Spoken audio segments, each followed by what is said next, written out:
강단과 소신이 필요할 때 꺼내 듣는 일과 삶에 대한 진지한 대화. 강수팟에 오신 여러분 환영합니다. 안녕하세요, 강단입니다. 안녕하세요, 소신입니다. 이번에 작은 배가 해냈습니다. 사실상 저희가 해낸 게 아니라 작은 배를 지켜봐 주신 여러분이 해낸 거죠. 지난 방송에서 잠깐 소개해드렸던 그 창작하는 아침 모집이 4월 29일 월요일에 마감이 됐어요. 근데 사실 이 모임이 허들이 높다고 생각했거든요. 아무래도 아침 6시에 만나서 1시간 동안 창작 활동을 한다는 게 뭐 일주일도 쉬운 게 아닌데 그걸 한 달 동안 같이 한다고 하면 좀 엄두가 안 날 수 있잖아요. 그래서 모집을 한다고 해놓고도 과연 사람들이 이걸 신청을 할까?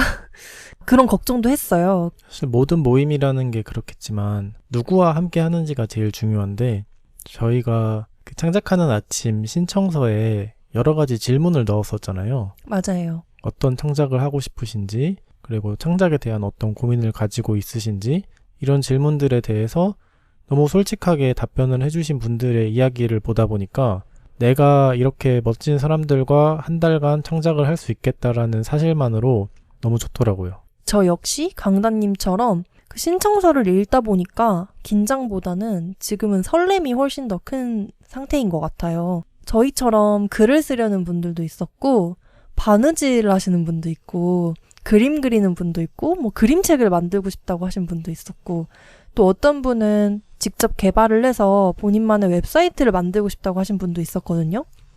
그 강단님은 이번에 5월 한 달 동안 창작하는 아침 하면서 무엇을 창작하실 예정이신가요? 일단 저는 글쓰기에 집중하고 싶기는 한데 저희가 계속 준비하고 있는 죽을 준비도 이제는 써야 될 때가 되지 않았나 싶어서 어떻게 쓸지에 대한 고민하는 것보다 그냥 일단 떠오르는 대로 막 한번 써보자 이런 생각이 있고, 그리고 제가 몇 달째 계속 하고 싶다고 생각만 하고 있는 게 있어요. 뭔데요? 매주 제 개인 블로그에 단편을 하나씩 발행하는 건데 단편 소설? 소설이죠. 네. 생각을 해보면은 의지만 있으면 충분히 할 수 있는 건데 계속 안 하게 되더라고요.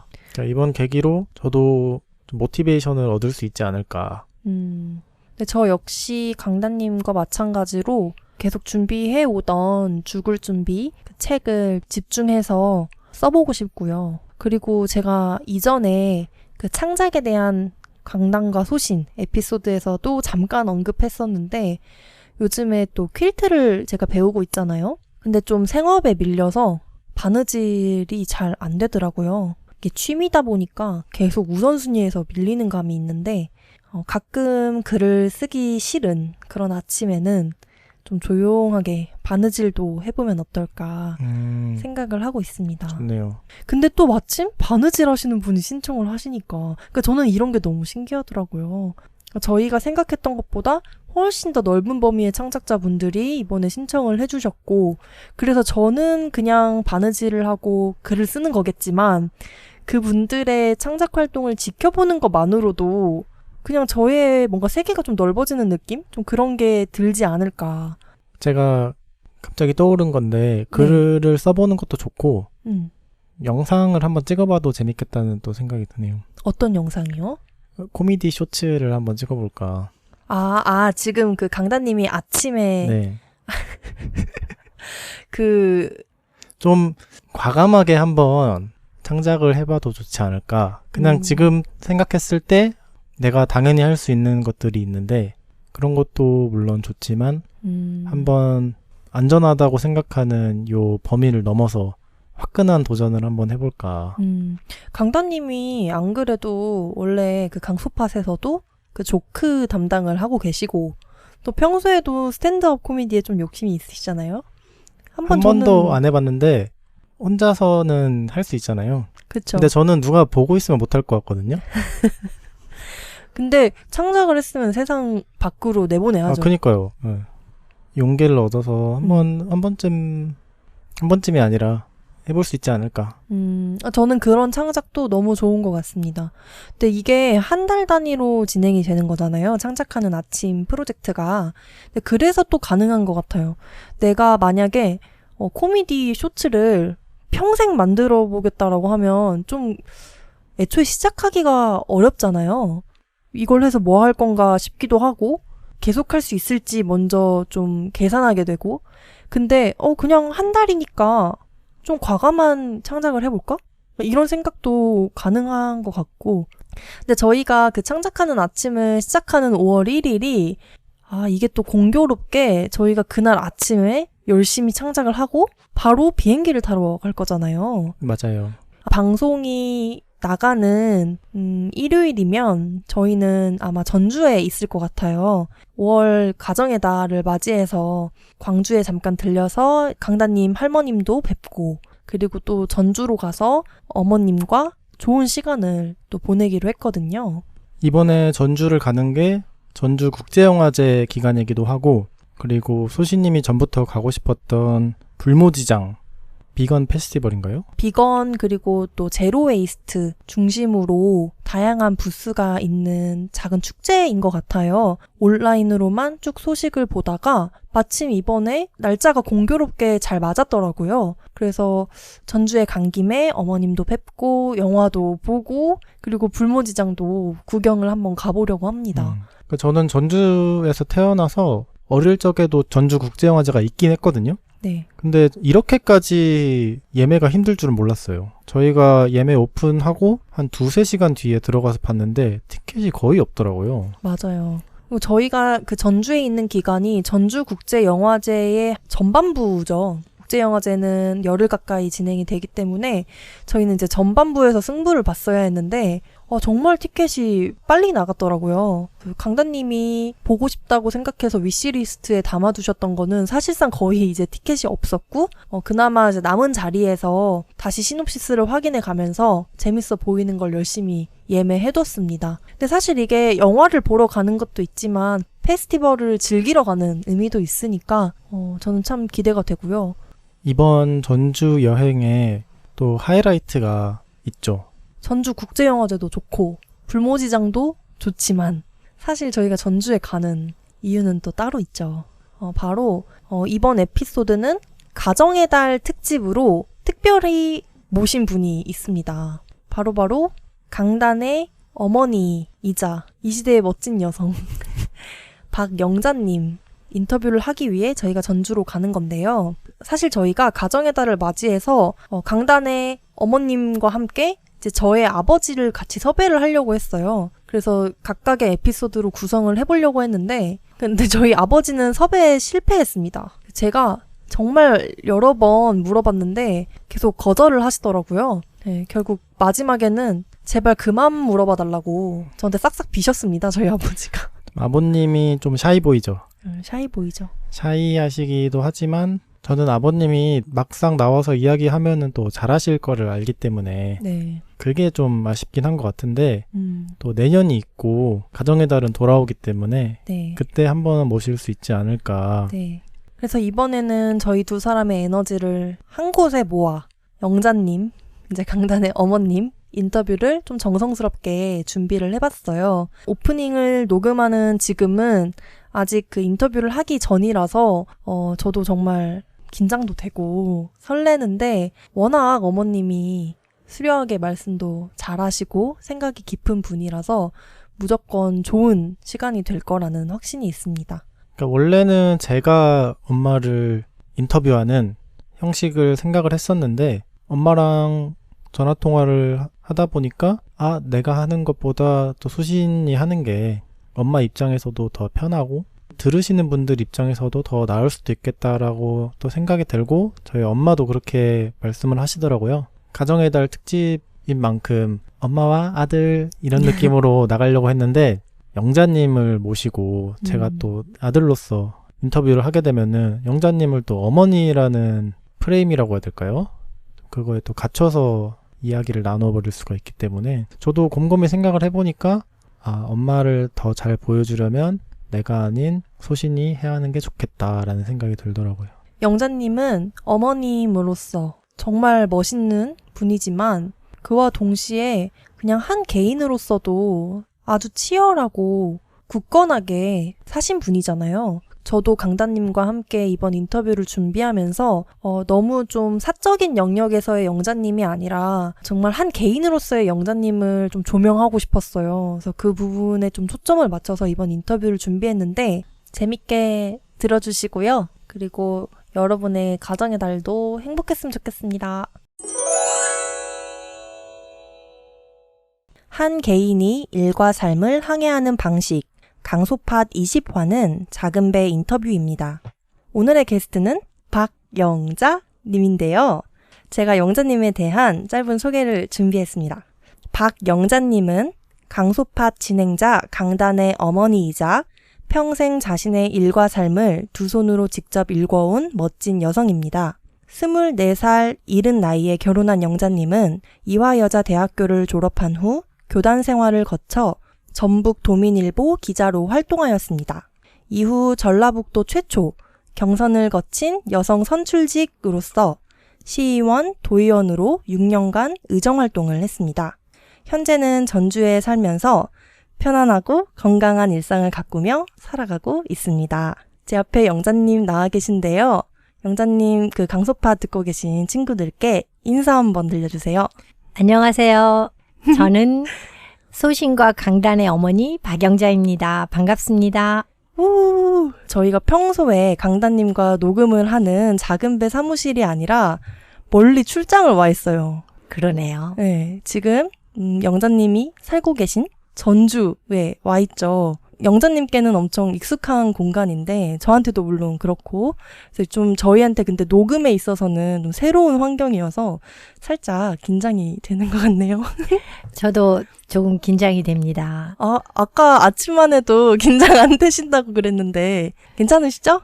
네. 영자님은 지금 며느리인 저와 이렇게 대화를 나누게 된 거잖아요. 혹시 기분이 어떠신가요?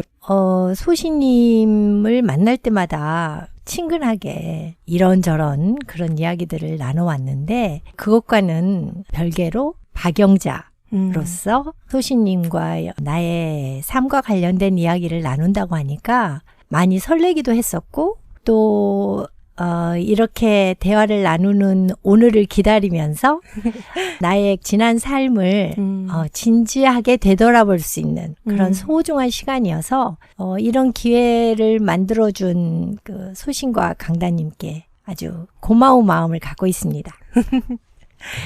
네, 질문지를 강단님과 좀 긴 시간을 들여서 그 어떤 게스트를 모셨을 때보다 훨씬 공을 많이 들여서 이제 준비를 했는데 준비를 하면서 점점 이렇게 생각이 든 게 이렇게 멋있는 분과 대화를 나눌 수 있다는 게 정말 큰 영광이구나. 근데 그분이 내 시어머니라니. 그런 진짜 감격스러움이 들었고 그래서 오늘 또 긴 시간 대화 나눠볼 텐데 잘 부탁드린다. 라는 얘기 꼭 드리고 싶네요. 저도 잘 부탁드립니다. 좀 워밍업 질문으로 준비를 한 게 있는데요. 영자님이 무엇에 또 시간을 많이 들이시나 제가 옆에서 가까이서 이제 봤을 때 생각을 해보면 걷는데 참 시간을 많이 들이시는 것 같아요. 운전을 하지 않고 그 대신 걸어 다닌다 이런 차원도 있지만 주변에 함께 걸으러 다니는 좋은 시간을 함께 보내는 친구분들이 정말 많으시잖아요. 그렇죠. 네. 제가 이렇게 가까이서 봤을 때 영자님이 이렇게 모임이 진짜 많으신 것 같아요. 좀 주기적으로 만남을 갖고 있는 모임들이 어떤 게 있는지 좀 소개를 해주시면 좋을 것 같아요. 한 달에 한 번 이상 서로 얼굴을 마주하고 안부를 확인하고 맛있는 음식도 함께 나누고 그런 모임들이 몇몇 있는데요. 네. 가장 좀 친숙하고 그리고 서로에게 의지가 되는 그런 모임이 제가 전라북도 출연기관인 전북여성교육문화센터의 그 책임을 맡고 있었을 때 그때 운영위원으로 함께 했었던 분들 그분들은 그 각자 다른 분야에서 여성으로서 제 역할을 단단히 해오셨던 네. 그런 분들이시거든요. 그래서 그분들과 함께 저희가 15년 정도 이렇게 매월 한 달도 빠지지 않고 함께하는 네, 그런 모임이 있어요. 모임 이름 좀 외쳐주시죠. 화려해라고 합니다. 해. 네, 회가 아니고 화목할 화자에다가 수료하려 그리고 해는 바다 해자입니다. 오. 이 장명을 할 당시에 제가 의견을 냈었는데요. 네. 우리는 매년 아니면 적어도 2년에 한 번 정도는 바다를 건넌다. 함께. 그러니까 여행을 떠난다는 의미죠. 네. 예, 그러면서 우리의 삶을 우리가 아름답게 갖고 가자. 뭐 그런 의미가 담겨 있었던 거죠. 그래서 무엇보다도 제가 개인적으로 좀 힘들었던 그런 시간에 저의 안부를 확인해주고 또 함께 밥을 먹어주고 또 격려해준 그런 소중한 분들이 함께 하고 있어서 정말 감사한 마음을 갖고 있고요. 그리고 또 매월 만나서 좋은 그 곳에 가서 걷는 곳에 집중하는 저희가 또 소풍 모임이 있어요. 소풍 모임. 네. 네네. 그래서 그 소풍 모임의 그 멤버들은 오랜 시간 지역에서 동료 선배로 함께 해오면서 네. 걷는 것을 좋아하고 또 맛집을 찾아서 먹으면서 이건 또 이렇고 이런 맛도 있고 또 서로 의견을 나누는 그런 또 서로 간에 그 취향이 비슷한 네. 그런 분들이어서 또 8명이서 매월 지금 만나고 있습니다. 그리고 이제 공식적으로 전북 여성 화요 간담회라고 제가 그 도출연 기관의 책임자로 일을 했을 때 만들었던 여성 네트워킹을 위한 모임이에요. 네. 그래서 전라북도의 여성들이 매월 첫째 주 화요일 날 저녁에 모여서 서로 간에 유대를 돈독히 하고 또 서로의 그런 적극적인 그 지원군이 되어주는 네. 그러한 모임인 거죠. 그래서 매월 첫째 주 화요일 날 하기는 하지만 이 화자의 화는 화목할 화자입니다. 이것도 불화 아니고요. 네, 이것도 장명을 이제 제가 의견을 냈었는데 그 화목하게 여성들이 그 모임을 10년이 훨씬 지났는데도 꾸준히 그 기관에서 주관하고 있어서 거기에도 매월 나가서 함께 하면서 이제는 좀 인생으로 보면 좀 후배님들이 네. 이제 주축이 되어서 해가고 있지만 그래도 조금이라도 제가 격려가 될 수 있다라면 또 함께 하는 것이 의미가 있을 것 같아서 그것도 함께 하고 있고 또 이제 아주 그 막역한 사이에 또 그런 모임들이 있잖아요. 예를 들면 그 생일을 서로 챙겨주는 모임이랄지 네. 또 특별하게 60회 생일인 환갑을 꼭 챙기는 모임. 그것은 전북 도민일보의 여기자들로 선후배 간에 함께하는 그 모임에서는 또 그렇게 환갑 생일을 관심 갖고 챙겨주는. 환갑 생일을 챙겨주는 모임인가요? 그렇죠. 그래서 다음이 환갑인 그 후배가 네. 이번 해에 환갑인 선배의 그것을 준비해야 되잖아요. 네. 좀 기획하고 추진하는 것을 그 사람이 책임을 맡고 하는 거죠. 그러면 또 한 해가 지나서 네. 그 후배님의 순서가 됐을 때는 다음에 또 환갑이 되실 그렇죠. 또 다른 분이 도와주시고 네.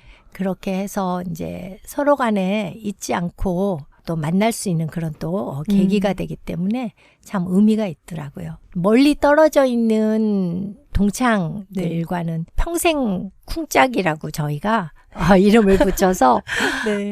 항상 만나면 미술관이나 또는 뭐 연극을 본달지 뮤지컬을 본달지 이렇게 우리가 하고 싶었지만 여러 가지 여건 때문에 하지 못했던 그런 좀 문화생활들을 함께 해보자.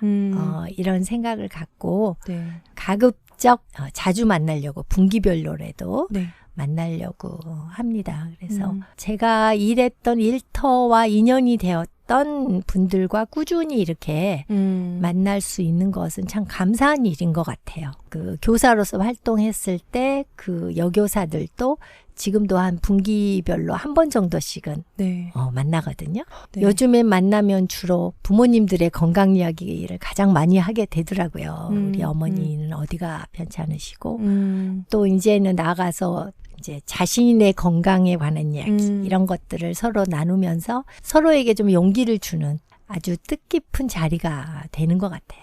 제일 얼마 안 된 모임이 몇 년인가요? 10년이 안 된 모임은 없는 것 같아요. 그렇죠. 그러니까 네. 최소 10년인 거잖아요. 네네. 그러니까 최소 10년, 길면 막 20년 이상 이렇게 30년 가까이 되죠. 네. 네네네. 그러니까 그런 모임들을 다수 이렇게 참여하시고 가꾸어 나간다는 이야기를 들었을 때 이상하게 마음이 웅장해지는 거예요. 근데 사실 저는 지금도 그렇거든요. 어머님이 이렇게 밝은 표정으로 본인이 이렇게 끈끈하게 연대를 맺고 있는 여성들의 이야기를 들려줄 때 마음이 따뜻해진다가 아니라 막 뛰어요. 웅장해져요. 근데 그 이유를 사실 잘 몰랐는데 지금 이야기를 들으면서 알게 된 게 기성세대 남성들이 끼리끼리 하는 그런 게 있잖아요. 뭔가 여성은 쉽게 끼어들 수 없을 것 같은 그들만의 어떤 리그라고 해야 될까요? 그러니까 그런 게 있는데 그런 게 제일 또 많이 보이죠. 뉴스에서도 그렇고 그렇죠. 사실 사회생활을 하다 보면 그런 것만 보이는 것 같지만 어머님 세대에서도 일과 관련된 혹은 일과 관련되지 않아도 건강을 서로 챙기고 서로의 문화생활을 함께하는 그런 유대적인 관계가 이렇게 끈끈하게 있다는 거를 제 눈으로 딱 확인하는 게 안심이 되는 것 같아요. 저한테는. 외롭지 않겠구나. 나이를 조금씩 먹어가도 내 주변에 나와 비슷한 태도로 삶을 계속 살아갈 여성들이 많이 있고 내 눈에 보이고 내 손에 닿는 곳에 있다면 정말 외롭지 않겠구나. 근데 그런 저에게 본보기를 좀 보여주시는 것 같아요. 좀 전에 이야기했었던 그 전북 여성 화요 간담회를 제가 기관장으로 있을 때 이런 모임을 꼭 만들고 싶다 이런 생각을 하게 된 계기가 있어요. 네. 당시에 전라북도 내에 도지사를 비롯해서 전라북도 전체 출연 기관장들이 매월 첫째 주 수요일 날 아침에 조창 간담회가 있었어요. 아침을 같이 먹는. 그렇죠. 네. 네. 그래서 서로 간에 정보를 공유하고 그리고 이제 우리가 함께 연대해서 나아가야 될 그 과제들 이런 네. 것들을 또 의견을 나누고 하는 이제 그런 자리였죠. 네. 그 자리에 제가 전라북도 출연기관 그 여성을 대표하는 기관장이었기 때문에 당연히 참석을 했죠. 네. 참석을 해서 제가 가보면 여성은 제가 혼자이거나 아니면은 이제 뭐 종교단체를 대표하시는 여성이 뭐 한 분 정도 오시거나 이 정도인 거예요. 그래서 거기에 제가 몇 번 참석을 하면서 여성들이 남성들과 함께 이 자리에 같은 비율로 하기까지는 시간이 상당히 걸릴 것이다. 그러하기 때문에 여성들끼리 우리가 먼저 이렇게 유대 관계를 가져가다 보면 거기에 또 남성들도 관심이 있으면 네. 자연스럽게 함께 할 수 있고 그러지 않겠는가. 이제 이런 생각을 갖고 그런 취지에서 출발을 한 거죠. 그래서 15년이 지난 지금까지 계속해서 이 모임을 이어오고 있고 그리고 이 전북 여성 화요 간담회에서 뭐 주관하는 어떤 행사랄지 이런 데에 또 남성분들 또 관심 있는 분들은 또 함께 하게 되고 그런 그 계기가 되더라고요. 그래서 남성들이 수요일 날 아침에 모이기 때문에 저희들은 화요일 날 저녁에 모인 거죠. 그랬구나. 네, 화요일 날 저녁에 퇴근한 이후에 대부분 일을 한 여성들이기 때문에 또 여성들은 조찬을 하기가 어렵잖아요. 네. 가정에서 그렇게 아침 일찍 아침밥으로부터서 자유롭게 나올 수 있는 여성들이 많지 않기 때문에 그래서 화요일 날 저녁에 화요 간담회로 저희가 시작을 했었습니다. 너무 뜻깊네요. 저는 이런 계기가 있는 줄은 지금 대화를 나누면서 처음 알게 됐는데 이렇게 모임 하나하나에 그 어머님이 이름도 직접 지으신 모임도 많고 뜻을 정말 담아서 오랫동안 그 분들과 관계를 맺어오시는 거잖아요. 아마 영자님이 MBTI 검사를 하면 그 MBTI 검사 아시죠? 그 네. 슈퍼 외향 2가 나오지 않을까 싶은데 저는 정말 어떻게 이렇게 많은 분들과 좋은 관계를 맺고 계실까? 그것도 영자님이 아주 큰 강점이라고 생각을 했어요. 그래서 영자님이 아주 이 긴 세월 멋진 여성분들과 어떻게 이렇게 멋진 관계를 이어오고 있는지, 혹시 나름의 뭔가 노하우가 있는지 그런 것도 궁금했어요. 제가 개인적으로 갖고 있는 노하우는 없는 것 같고요. 사실 전주에서 사회생활을 시작했을 당시에 이곳은 너무나 낯선 곳이었어요. 제가 태어난 것도 아니고 그렇다고 해서 이곳에서 학창 시절을 보낸 바도 없고 결혼 생활을 시작으로 이곳에 발을 디뎠고 첫 직장을 그래서 전주에서 갖게 되었고 그러면서 나는 여기에 적응을 해야 되고 또 내가 원하는 길에서 내가 원하는 의미를 찾아야 되고 이제 이러한 것들이 늘 머릿속에 있었죠. 그런데 그렇게 가는 과정 속에 지난 시간을 되돌아보면 늘 너무나도 좋은 분들이 함께했던 것 같아요. 그래서 그분들이 박영자를 바라보고 평가해주고 응원해주는 그 힘을 받으면서 자연스럽게 저도 제 주위에 있는 분들에게 그러한 사람이 되려고 노력을 하게 됐던 것 같아요. 사실 학창 시절에 저는 좀 학업에 충실하는 것이 제 최우선이었고 네. 그랬었기 때문에 친구들에게 조금은 좀 까칠한 그러한 친구로 그렇게 그 기억에 남아 있을 수도 있는 그런 사람이었어요. 그런데 사회생활을 하기 시작하고 그 현장에서 나의 일을 내가 제대로 실현해 가는 감에 있어서 나와 함께 하는 분들의 협력이 뒷받침되지 않고는 내가 혼자서 그 무엇도 해낼 수 없다는 것을 하나하나 깨닫게 된 거죠. 그러다 보니까 자연스럽게 저도 네. 나도 그런 역할을 해야 되는구나. 이것이 정말 의미 있는 일이구나. 내가 무엇을 잘해서 이루어지는 것이 아니라 함께 해가는 과정 속에 그냥 내가 있음으로써 이 일이 잘 됐구나. 이것을 인정하게 된 거죠. 그것이 뒷받침이 됨으로써 이런 그 사람들과의 관계에 있어서도 깊이 대상은 아닌 그래도 이 사람을 만나면 그래도 좀 웃을 수 있고 편안하고 뭐 이런 사람으로 인식이 되지 않았을까? 네, 그런 생각이 드네요. 네. 사실 영자님은 그러니까 어머님으로서도 저한테 이렇게 편안한 분인데 저보다도 더 긴 시간 영자님을 알고 지낸 분들께는 훨씬 더 편안하고 뭔가 인자한 이미지가 아닐까 저 혼자 이제 추측을 해봐요.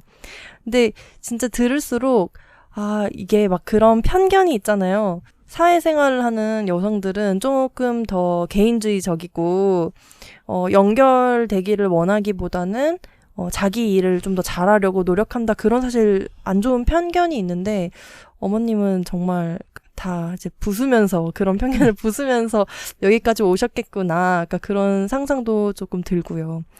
근데 영자님도 아까 잠깐 함께 하고 있는 그 모임들을 소개할 때 언급을 해주셨고, 그리고 또 저도 앞서 영자님을 소개할 때 간략하게 이력을 말씀드리기는 했지만, 또 지금까지 어떤 커리어를 밟아오셨는지 또 영자님의 입으로 직접 들으면 좀 느낌이 다를 것 같아요.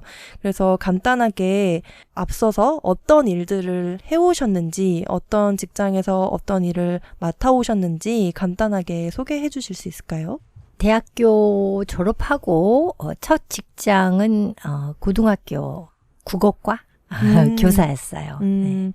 그래서 당시에 1학년 담임을 맡았었고 1학년 3학년 학생들을 지도하는 그러한 이제 교사로 부임을 했었는데 제가 계획이 세워져 있었던 건 아닌데 결혼을 좀 빨리 하게 돼서 재단 측에서 결혼한 여교사를 정교사로 채용하는 것은 어렵다.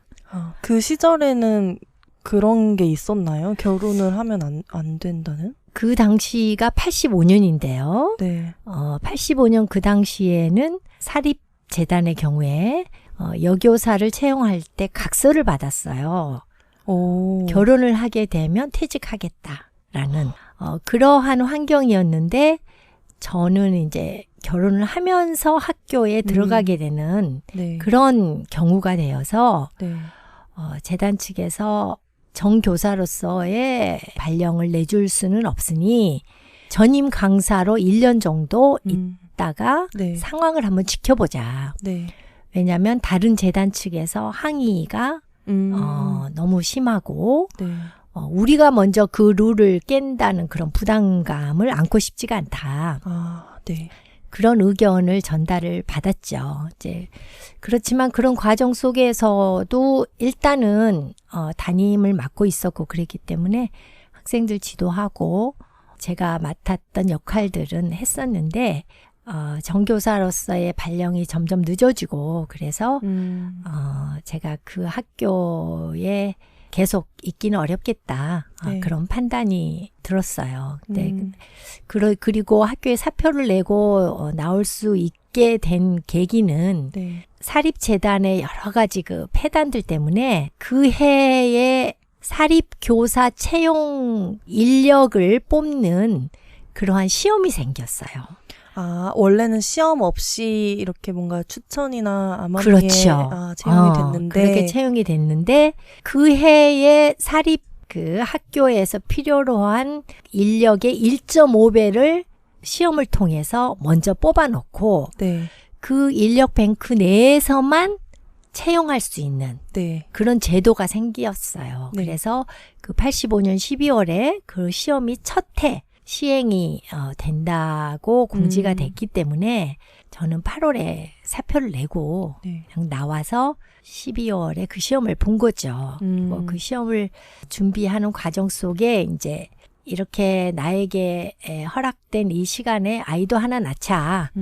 이런 또 다부진 생각을 갖고 네. 이제 첫 아이를 갖고 이제 12월에 가서 그 시험을 보고 이제 그 시험을 합격해 놓으니까 이제 학교 측에서 여러 학교에서 교사로서 와달라는 제안이 있었는데 저는 첫애 출산 예정이 5월이었기 때문에 네. 3월부터 시작되는 학기에는 나갈 수가 없었던 거죠.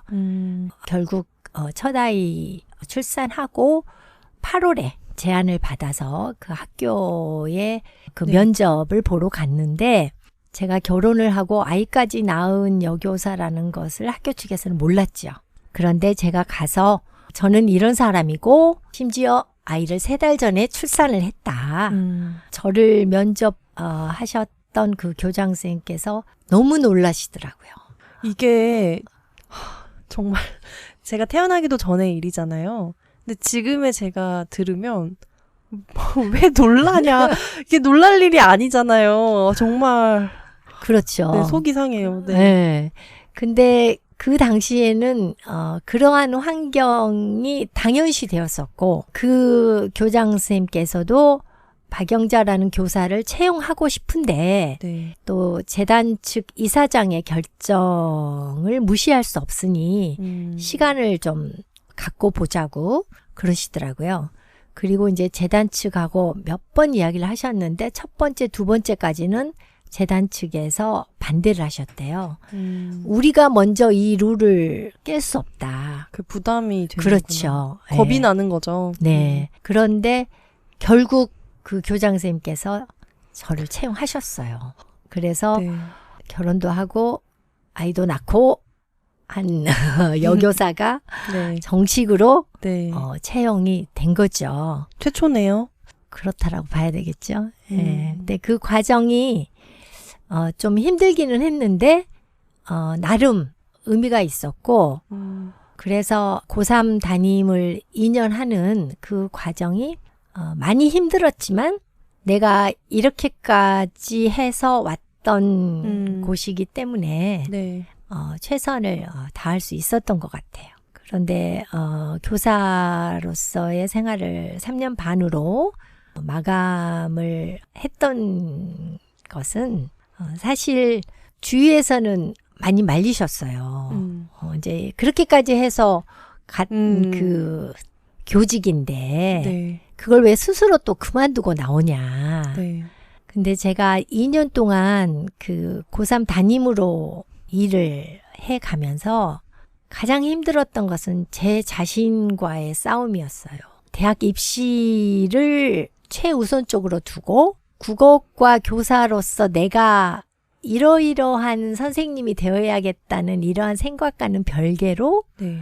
그 성적으로 말해야 하는 이런 부분에 최선을 다하지 않을 수 없었던 그 과정들, 네. 이런 과정들이 너무나 정신적으로 육체적으로 저를 네. 힘들게 했었고 내가 과연 이것을 이겨내면서 갈 수 있을까 이제 몇 번이나 자신에게 묻게 되었고 그러면서 이게 내가 가장 잘할 수 있는 일일까에 대한 질문을 스스로에게 네. 던지게 됐던 것 같아요. 근데 얘기를 들어보면 너무나 어른의 이야기 같지만 사실 이제 결혼을 일찍 하셨기 때문에 지금 그 교사 생활을 그만둬야 할까 고민하던 시기에 영자님은 여전히 20대셨던 거잖아요. 그렇죠. 그러니까 지금의 제 나이보다 사실 어렸을 때이기 때문에 더 많은 길을 탐색하고 싶으셨을 것 같아요. 특히나 육체적으로, 정신적으로 교직 생활이 이제 힘드셨다면 저는 당연히 그럴 수 있었을 것 같아요.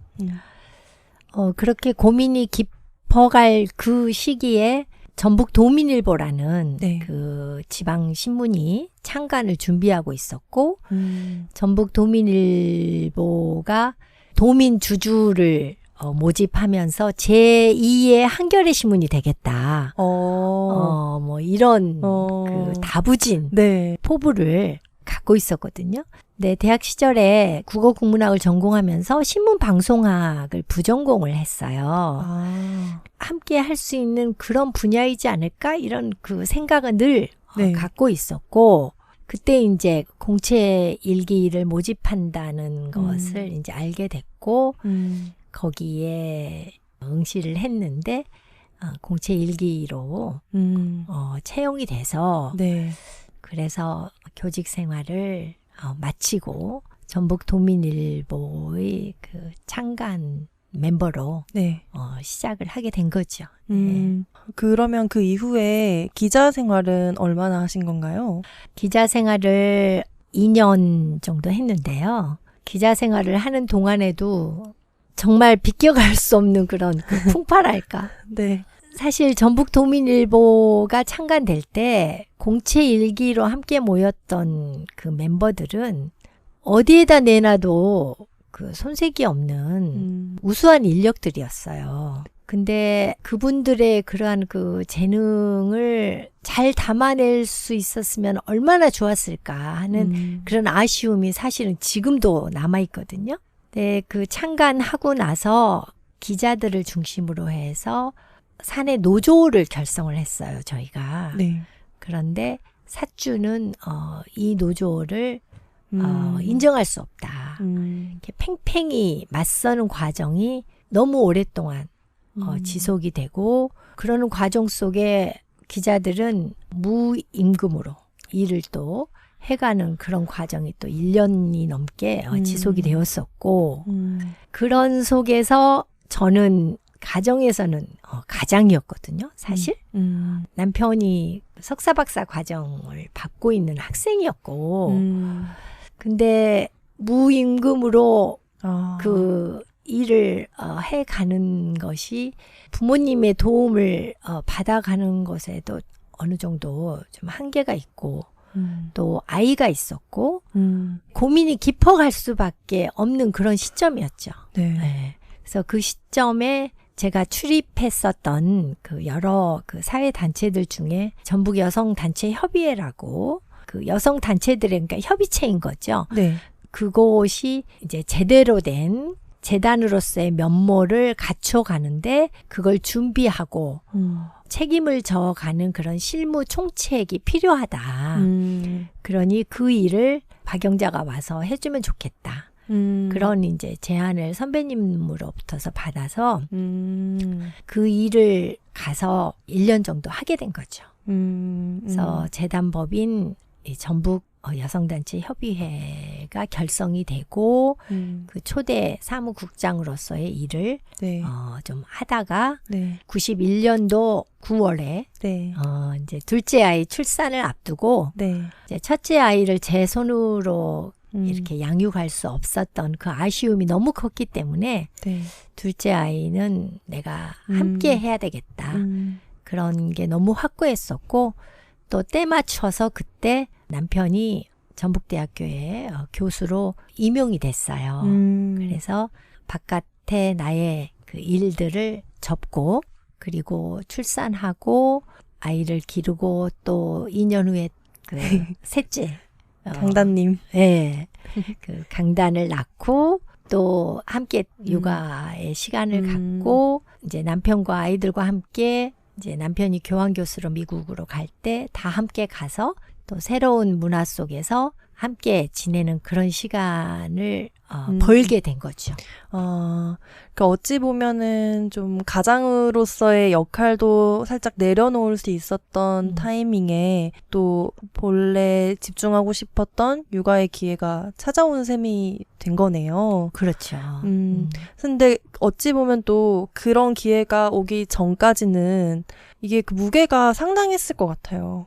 그냥 남편분만 계신 게 아니라 아이도 있었기 때문에 계속해서 새로운 도전을 해나가기에는 또 위험 부담이 있는 거잖아요.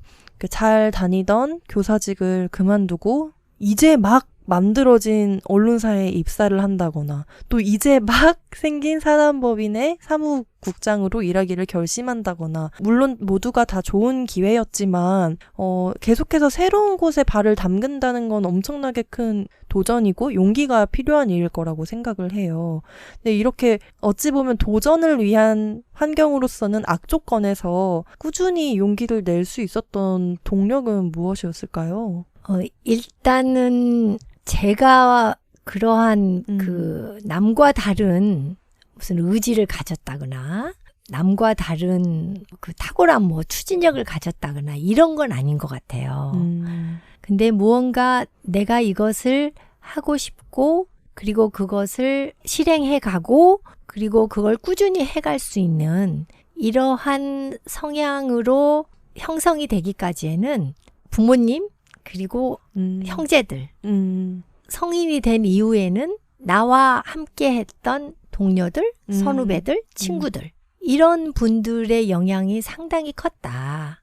그런 생각을 나이 들어가면서 참 많이 하게 됐어요. 그러니까 그분들이 박영자를 믿어주고 그래 박영자는 할 수 있을 거야. 그리고 박영자가 해내는 것을 보고 우리는 또 힘을 얻는다.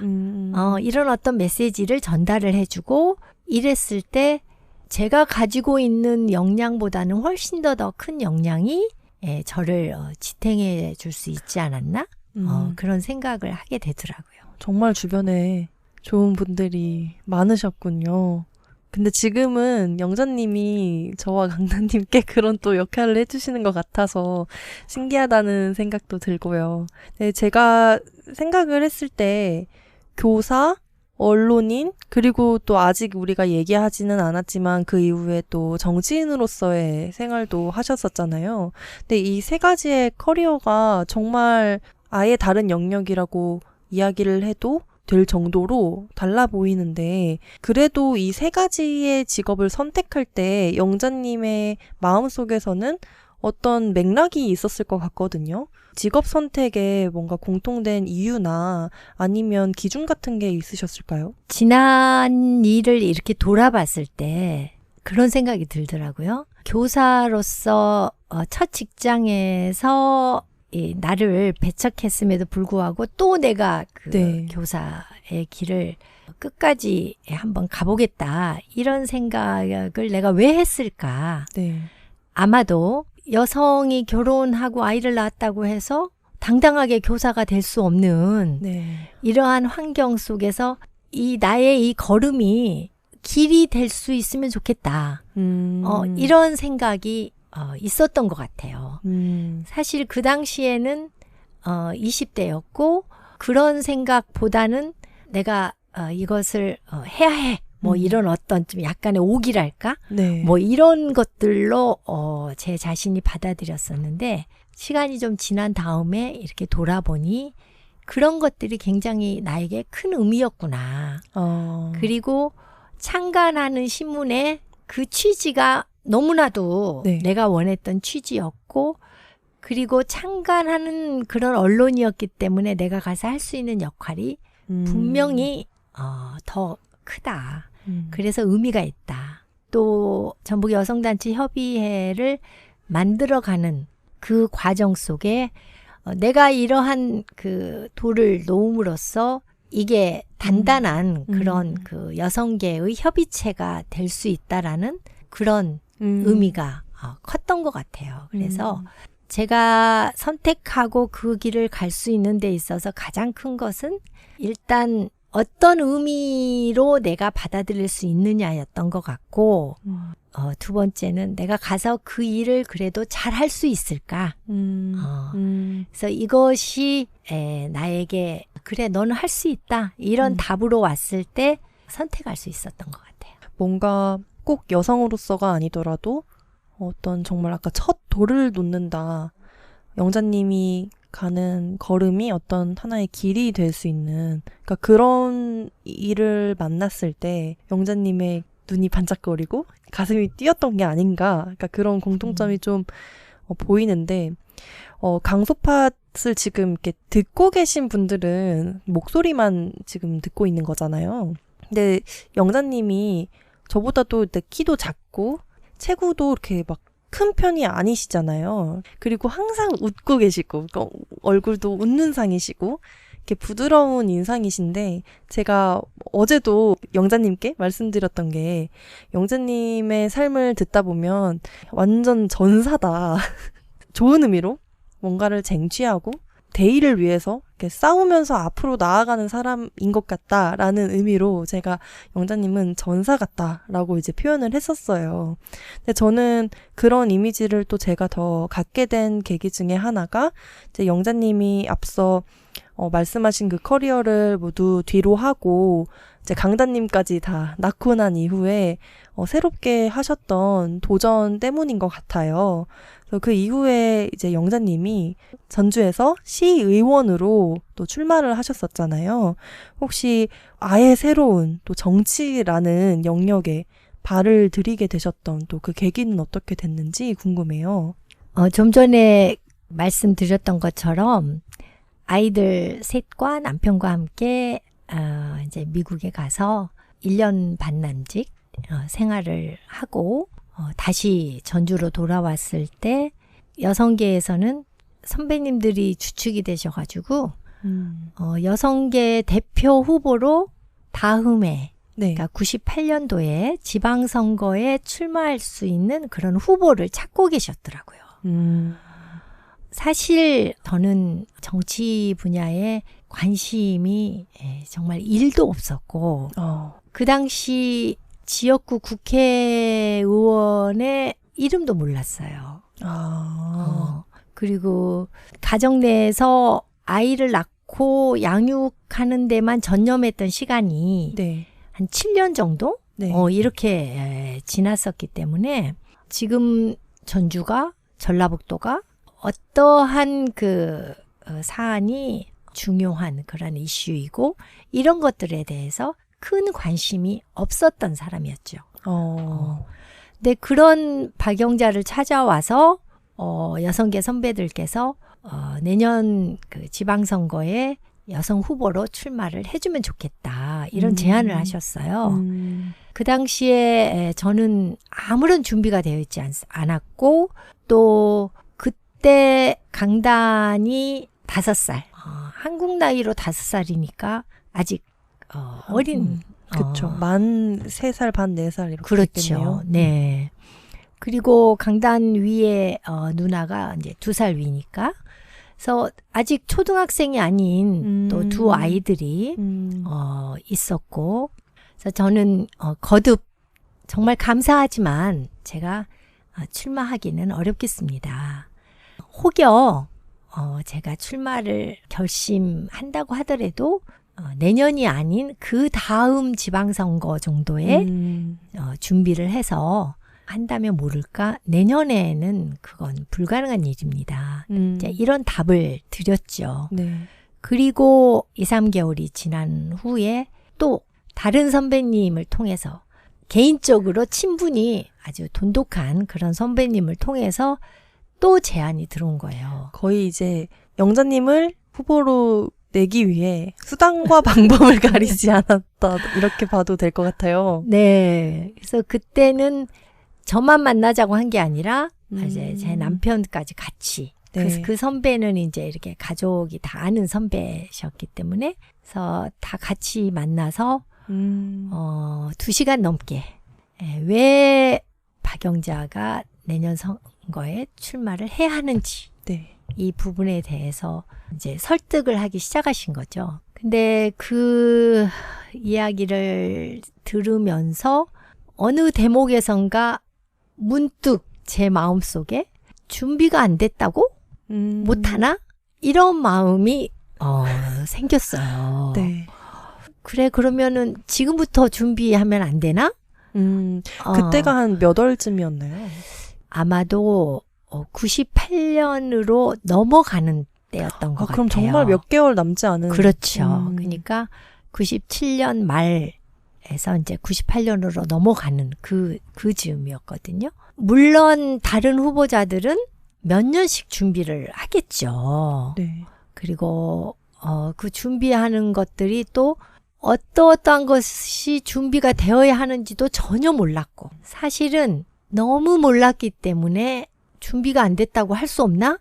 이런 생각을 할 수 있었던 것 같아요. 그래서 그때 그 선배에게 그러면 긍정적으로 생각을 해보겠습니다 하고 집으로 돌아와서 최종적으로 남편하고 그럼 한번 해보자.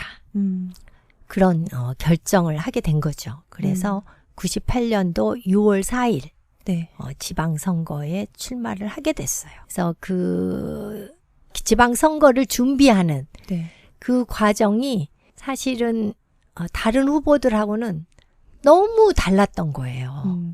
뭐 로고송도 직접 만드시고 포스터도 직접 만드시고 그러셨다고. 그렇죠. 그러니까 그것을 이제 제가 혼자서 직접 다 만든 게 아니라 저와 함께하는 후배, 네. 동료 네. 이런 분들이 적극적으로 나의 일처럼 함께 해주신 거죠. 네. 그래서 포스터에 무슨 뭐 문구랄지 또 이제 공보물의 그런 뭐 공약 뭐 문구랄지 여러 가지 것들을 다 우리의 마음을 모아서 만들었고 심지어 로고송도 개사를 우리가 함께 해서 녹음실에서 녹음까지도. 저는 그 로고송을 너무 듣고 싶거든요. 근데 이 로고송은 정말 찾을 길이 없는 것 같아요. 너무 아쉬워요. 아마 테이프를 다 한번 검토를 해보면 제가 가지고 있는 거기에 있을 수도 있으니까 제가 시간을 갖고 한번 찾아봐야 될 것 같아요. 근데 다행히 옛날 선출직 의원들의 포스터는 중앙에서 아카이빙을 하나 봐요. 이렇게 검색을 했더니 영자님이 98년도 방금 설명해 주신 지방선거에 시의원으로 출마하셨을 때 사용하셨던 영자님이 직접 만드신 포스터 이미지를 저와 강다님이 이제 검색을 해서 발견을 했어요. 근데 일단 하나 놀란 게 지금과 너무 이제 닮아 계시고 그리고 또 너무 놀란 게 포스터의 디자인이 너무나도 세련된 거예요. 그러니까 왜냐하면 다른 분들 포스터도 볼 수 있거든요. 근데 이렇게 막 복잡하고 어떤 메시지가 지금 중점으로 얘기하고 싶은 건지 파악하기 어려운 그런 포스터들 사이에서 영자님의 포스터는 너무나도 심플하고 요즘의 것 같은 그런 느낌이었는데 거기에 딱 이제 여자가 하면 다릅니다. 이렇게 메인 문구로 적혀 있더라고요. 그래서 제가 그걸 보고 강단님께 이거 우리 이번 에피소드 제목으로 하면 되겠다. 영자님이 하면 다릅니다. 사실 그런 거잖아요. 그래서 너무너무 멋있었고 진짜 감동이었어요. 그 사진을 보는데. 혹시 그 포스터가 기억이 나시나요? 기억이 나죠. 그러니까 정치인은 이렇게 해야 돼, 뭐 정치인의 포스터는 이래야 돼, 뭐 이런 어떤 그런 선입견, 뭐 이런 것들로부터서 자유로울 수 있었던 거죠. 그래서 그냥 박영자가 가지고 있는 또 박영자와 함께하는 사람들이 가지고 있는 그런 생각, 네. 우리의 어떤 그런 정서적인 그러한 면면 이런 것들을 그냥 가감 없이 그렇게 표현할 수 있었던 것 같아요. 그렇게 이제 시의원 활동을 4년을 하시고 이제 그 이후에 한 단계 더 나아가서 이제 도의원으로 출마를 하게 되신 거잖아요. 그렇죠. 2002년이겠네요. 4년 후니까. 네네. 2002년에 이제 도의원을 출마하시는데 도의원은 시의원과 달리 당내의 경선을 통해야 후보로 나갈 수 있는 상황이었다고. 네. 그때 정치적 환경이 여성이 지역구에 출마하는 것 자체가 자연스럽게 받아지는 그러한 환경이 아니었었고 더더욱이 당내 경선을 치러야 하는 당내 경선이라는 것은 사실 상당히 조직적인 그러한 그 선거이거든요. 그러한 선거에 여성이 후보로 출마하기가 쉽지 않은 그러한 그 환경이었죠. 그래서 또 내가 한번 해봐야 되겠다. 못 말리는 영자님. 너무 좋습니다. 그런 생각을 하게 됐죠. 근데 아무래도 그런 환경이었으니까 주변에서 안 될 거다, 어려울 거다. 그러니까 그런 이야기도 저는 정말 많이 들으셨을 것 같거든요. 근데 어땠나요, 당시에는? 특히 이 남성분들이 좀 우려스러운 그러한 눈빛을 많이 보내셨고요, 사실. 그리고 현직 그 남성 도의원이 있으셨어요. 그래서 그분과 제가 경선을 해야 하는 그러한 상황이었기 때문에 승리를 장담할 수 없는, 아무리 아군이 있다고 하더라도 또 제가 최선을 다한다 하더라도 쉽지 않은 그러한 도전이었던 거죠. 그런데 정치 활동을 계속 한다라면 한번 해야 되겠다. 이런 그 결정은 자연스럽게 내려진 것 같아요. 그래서 사실 경선을 준비하는 한 달여 그 과정 동안 그 투표권을 갖고 있는 대의원들을 만나서 이 많은 남성 도의원들 가운데 여성이 지역구 출신으로 이 한두 명은 함께 해야 되지 않느냐, 이런 부분들을 설득해내는 그 과정이. 네. 그리고 또 한 가지는 남성 여성을 떠나서 박영자라는 사람이 도의원으로서 가서 활동을 제대로 할 만한 그러한 소양은 갖춰져 있는 사람이라는 것을 내가 그분들에게 신뢰를 주어야 하는 그런 과정이잖아요. 그러다 보니 밖에서 그분들을 만나서 쉼 없이 이야기를 해야 되고, 네. 그 한 달여 기간 동안에는 집에 와서 말을 한마디도 할 수 없었던 것 같아요. 밖에서 너무 에너지를 이제 많이 쓰셨다 보니까. 그렇죠. 그래서 그런 과정을 통해서 또 저를 응원해 주는 여러분들이 계셨기 때문에 후보로 당내에서 경선을 무사히 통과할 수 있었던 거죠. 그런 힘든 과정을 거쳐서 경선을 넘어 이제 후보가 되고 진짜 도의원으로 당선되셨을 때 그때는 기분이 어떠셨어요? 그게 좀 남달랐을 것 같아요. 그렇죠. 그때 그 꼬리표가 붙은 거죠. 전북 최초 지역구의 여성 도의원이라는 거.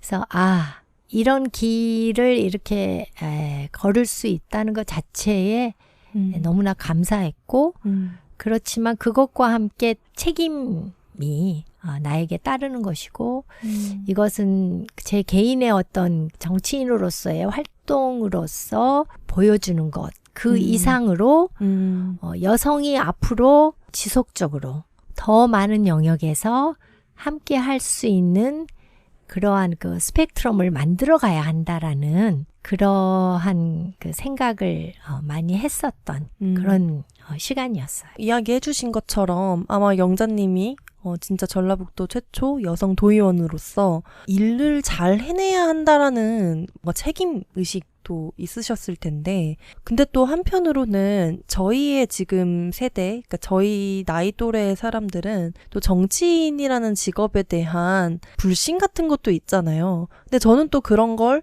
영자님이 예전에 했던 일들을 들으면서 많이 깨기도 했거든요. 아, 이게 정치인이라는 게 그냥 세금으로 월급 받고 호의호식하는 그런 일이 아니라 생각보다 많은 변화를 만들어낼 수 있는 일이구나. 그러니까 정치인이어야 할 수 있는, 만들 수 있는 변화가 있구나 라는 걸 또 제가 영자님을 통해서 알게 되기도 했어요. 그래서 제가 질문을 드리고 싶었던 게, 영자님이 생각할 때 정치인이란 어떤 일을 하는 사람인지, 그리고 실제로 영자님이 도의원 혹은 시의원으로 일을 하시면서 지역사회에 어떤 변화를 만들어내셨는지, 그중에 좀 기억에 남는 게 있다면 함께 듣고 싶어요.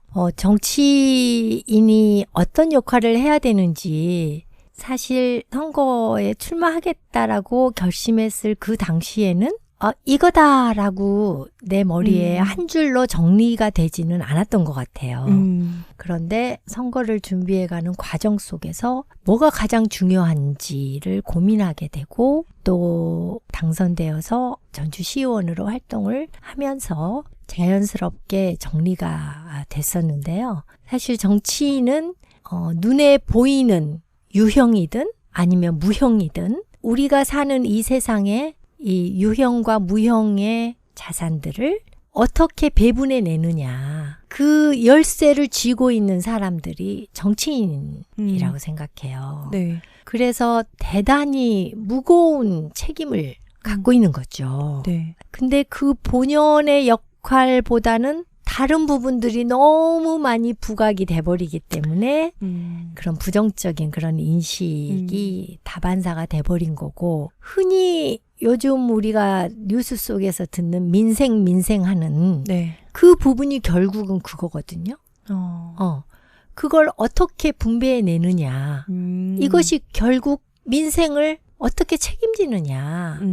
어떻게 살려내느냐. 네. 그런 부분과 연결되는 거 아니겠어요? 그래서 그러한 맥락 속에서 법을 제정을 하든 조례를 제정을 하든 뭘 하든 하는 것이고, 어떠한 사업을 계획을 세워서 추진을 하든, 그리고 예산을 어떻게 배분을 하고 네. 그것을 결정을 해서 집행부에 넘기는 거죠. 그래서 그런 부분들에 정치인들이 무거운 그런 책임감을 늘 일깨우면서 일을 했으면 하는 그런 바람이 있어요.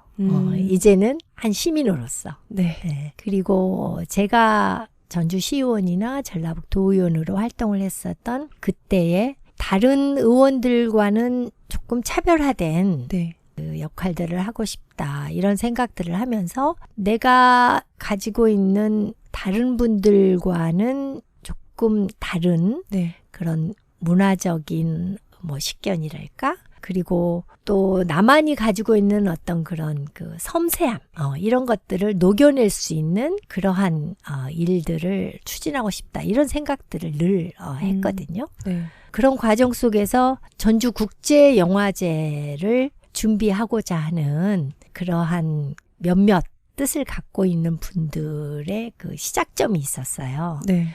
집행부의 대표하고 의회의 대표로서는 제가 함께 깐느 영화제에 또 다녀와서, 그리고 그 다음 해에 전주국제영화제에 출발을 낳게 된 거죠. 근데 물론 이제 여러분들이 뜻을 같이 하고 또 예산이 뒷받침이 되고 했기 때문에 이것이 가능할 수 있었던 것이고, 그러한 과정 속에서 의회 내에서 우리가 먹고 살기도 힘든데 무슨 영화제냐, 그것도 전주라는 이 도시에서 그래서 굉장히 반대 의견이 네. 강했었고, 그런 부분들을 설득해내고 그리고 예산이 세워질 수 있도록 그렇게 가는 과정 속에 제가 의회 내에서는 그래도 조금은 역할을 했었다. 그런 생각이 있어서 올해 그 25번째를 맞았잖아요. 맞아요. 네, 저희도 어제 다녀왔잖아요. 영화 보러. 네, 그래서 어제 전주국제영화제에 함께 하면서 25년 전에 네. 그때를 또 되새기게 되고, 그리고 사실 그때 그곳에서 자신의 역할들을 잘 해내는 것이 얼마나 소중한 일인가, 이런 것들을 또 다시금 깨닫게 되더라고요. 그리고 전주시의회에서 하반기 때는 제가 도시건설위원회 그 위원이었어요. 네. 그러니까 상반기에는 사회문화위원회 위원이었기 때문에 네. 전주국제영화제 추진에 함께했고, 하반기 때는 이제 도시건설위원회의 그 위원이었는데, 그때 이제 그 전주 한옥마을 추진과 관련된 계획이 세워지는 그 시점이어서 제가 가지고 있는 그러한 그 의견들을 제안을 하고, 그것이 조금이라도 좀 그 조례나 이런 곳에 좀 담길 수 있도록 그 노력을 했던 부분들, 이런 것들도 상당히 의미가 있었다라고 생각하고요. 그리고 소소한 부분일 수 있지만 대중 음식점에서 네. 음식을 남기고 내가 그것을 포장해 오고자 했을 때, 사실 그 당시에는 떳떳하게 나 이거 포장해 가고 싶습니다, 포장 용기를 주시면 감사하겠습니다, 이렇게 말할 수 없는 그런 분위기였어요. 그래서 그런 부분들을 제가 제안을 해서 대부분의 그런 그 대중음식점에서 원하는 분들에게는 네, 그걸 또 제공을 할 수 있었던 것, 이런 것들도 소소하지만 기억에 남고요. 그 도의원으로 활동을 했을 때 아쉬움으로 남는 부분이 있어요. 뭔데요? 그때 김제회에 이 전라북도의 그 공항을 건립하기 위한 그러한 그 계획이 추진이 되는 그러한 단계였어요. 그래서 도의회에서도 적극적으로 그런 부분에 힘을 실어서 같이 해야 한다는 게 저는 그때의 판단이었고, 네. 이제 아무래도 공항은 또 소음이랄지 이제 여러 그런 환경적인 부분에 있어서 그 지역의 주민들의 또 의견을 무시할 수 없는 이런 부분들이 있었기 때문에 그 지역의 지역구 국회의원의 판단이 또 큰 영향을 미치게 된 거죠. 네. 근데 그 당시에 저는 이게 누구의 지역구 이걸 떠나서 전라북도 전체를 놓고 봤을 때는 지금 이 시점에 추진이 되어야 한다라는 생각이 확고했었거든요. 네. 근데 그게 추진이 되지 않았고, 제가 도의회를 떠나면서 마지막에 남기고 왔던 것이 그 건의안이었어요. 전라북도 그 공항 추진에 대한 그것을 남기고 나왔었는데 추진이 되지 않았고, 네. 결국 현 시점으로 보면 전라북도는 교통의 오지가 돼버렸다는 거. 항공으로도 기차로도 놓고 봤을 때 전주권이 네. 상당히 연결편이 어려운 또 그러한 지역이잖아요. 그래서 그렇죠. 그런 아쉬움이 굉장히 큽니다. 사실 교통이 지역 발전에 정말 중요한 부분인데, 그러니까 저희도 제주에서 전주에 올 때마다 군산공항 아니면 이제 광주공항을 이용을 하잖아요. 근데 거기에서 전주 시내까지 들어오는 데에 고속버스를 타고도 1시간 이상이 지금 걸리는 상황이라서, 그런 또 예전에 히스토리가 있었구나라는 게 좀 새삼 좀 피부에 와닿는다는 생각이 들어요. 그리고 군산공항은 사실 민간공항이 그렇죠. 아니기 때문에. 네네. 군사공항이죠. 그렇죠. 네. 그러면 영자님이 그 의정 활동을 할 때, 여성 의원이 얼마나 있었던 건가요? 도의원으로 활동하실 때. 도의원으로, 지역구 의원으로서는 제가 혼자고, 네. 당에서 비례대표 의원이 네. 있었죠. 네. 그래서 비례대표 의원이 3분 정도. 여성이 뭐 10%가 안 되죠. 그러니까. 네네. 그렇구나. 네. 네, 이런 이야기를 정말 요즘엔 많이 하는 것 같아요. 어떤 집단이든 그 집단 내에 꼭 성별뿐 아니라 다양한 다양성이 확보가 돼야 훨씬 더 좋은 의사결정을 할 수 있다. 근데 만약 그때 영자님이 당선이 안 되셔서 도의원으로 혹은 시의원으로 활동을 못하고 있었다면 사실 주류의 의견에 따라 지금 국제영화제는 없었을 수도 있는 거잖아요. 그러니까 정말 좋은 의사결정이라는 게 무엇인가, 그걸 위해 어떤 환경이 필요한가라는 생각도 영자님의 옛날 이야기를 들으면서 좀 다시금 하게 되는 것 같아요. 그 이후에 이제 영자님이 이제 도의원을 넘어 이제 국회의원까지 한번 도전을 하셨었죠. 근데 그때 도의원 때와 다르게 이제 경선에서 낙선을 하신 이후에 이제 정치인으로서의 커리어도 끝맺음을 하시게 된 걸 텐데요. 그때 왜 다시 한번 도전해 봐야겠다라는 생각이 아니라 이대로 괜찮겠다, 이렇게 커리어를 마무리해도 충분히 괜찮겠다라고 생각을 하셨던 걸까요? 국회의원 그 경선에 도전을 하게 됐던 그 계기는 제가 그 도의원으로 지역구 출마를 했었잖아요. 네. 근데 그 지역구 자체가 국회의원 선거구로 분구가 됐었어요. 그러니까 전주시의 국회의원이 한 명 더 늘어난 거죠. 네, 네. 네. 그러한 그 환경의 변화가 있었기 때문에, 그렇다라면 여성들이 그동안에 한 번도 가지 않았던 그 길에 내가 한번 도전해 볼 만하다. 그리고 이곳에서 내가 선거를 한번 치렀었고, 그리고 당시에 열린우리당의 그 전라북도당 대변인으로서 제가 또 역할을 하고 있었고 그랬었기 때문에 큰 마음을 먹고 도전 결심을 한 거죠. 네. 그런데 그 경선을 준비해가는 그 과정 속에 제가 예상치 않았던 네. 그러한 상황들을 너무 많이 직면하게 됐어요.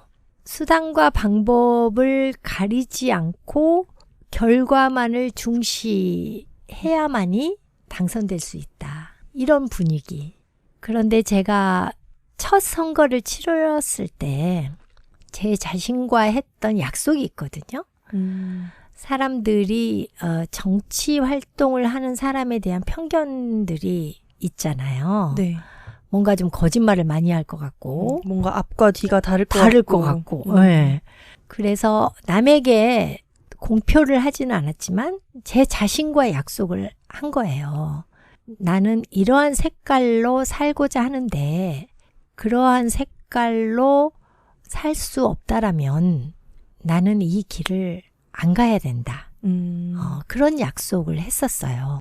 그런 약속을 자신과 지키면서 가는 과정이 사실 도의원 선거를 치를 때까지 쉽지는 않았죠. 모든 것들을 내가 책임지고 내가 견뎌내며 가는 그런 부분들이 녹록치는 않았지만 그래도 해볼만 했던 것 같아요. 그 과정까지는. 그런데 총선의 경선 과정은 도의원 선거의 경선 과정과는 확연히 달랐어요.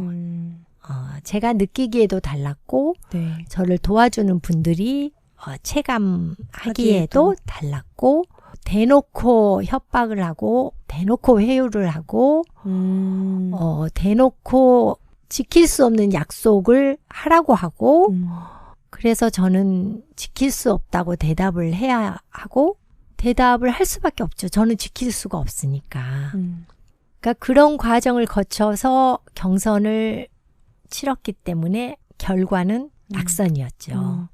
그때 경선 후보가 영자님을 제외하고 총 3분이 더 계셨는데 3분 다 남성분이셨다고 맞죠? 그렇죠. 네. 그래서 남성분 3분하고 저하고 넷이서 경선을 했었던 과정인데 물론 그 3분 후보님도 할 말이 많으시겠죠. 그렇죠.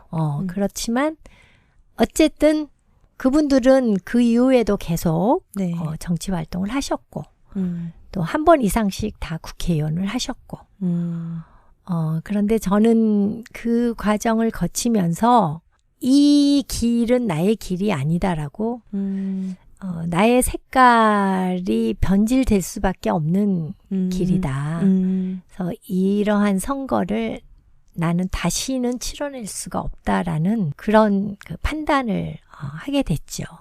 물론 그 과정 속에 한 개인으로서 내가 느꼈던 그런 인간 관계에서 오는 그런 그 힘든 부분들도 컸어요. 그래서 그런 것들이 치유되는 과정도 상당히 필요하기는 했었고, 근데 그런 부분들이 회복이 된 이후에도 네.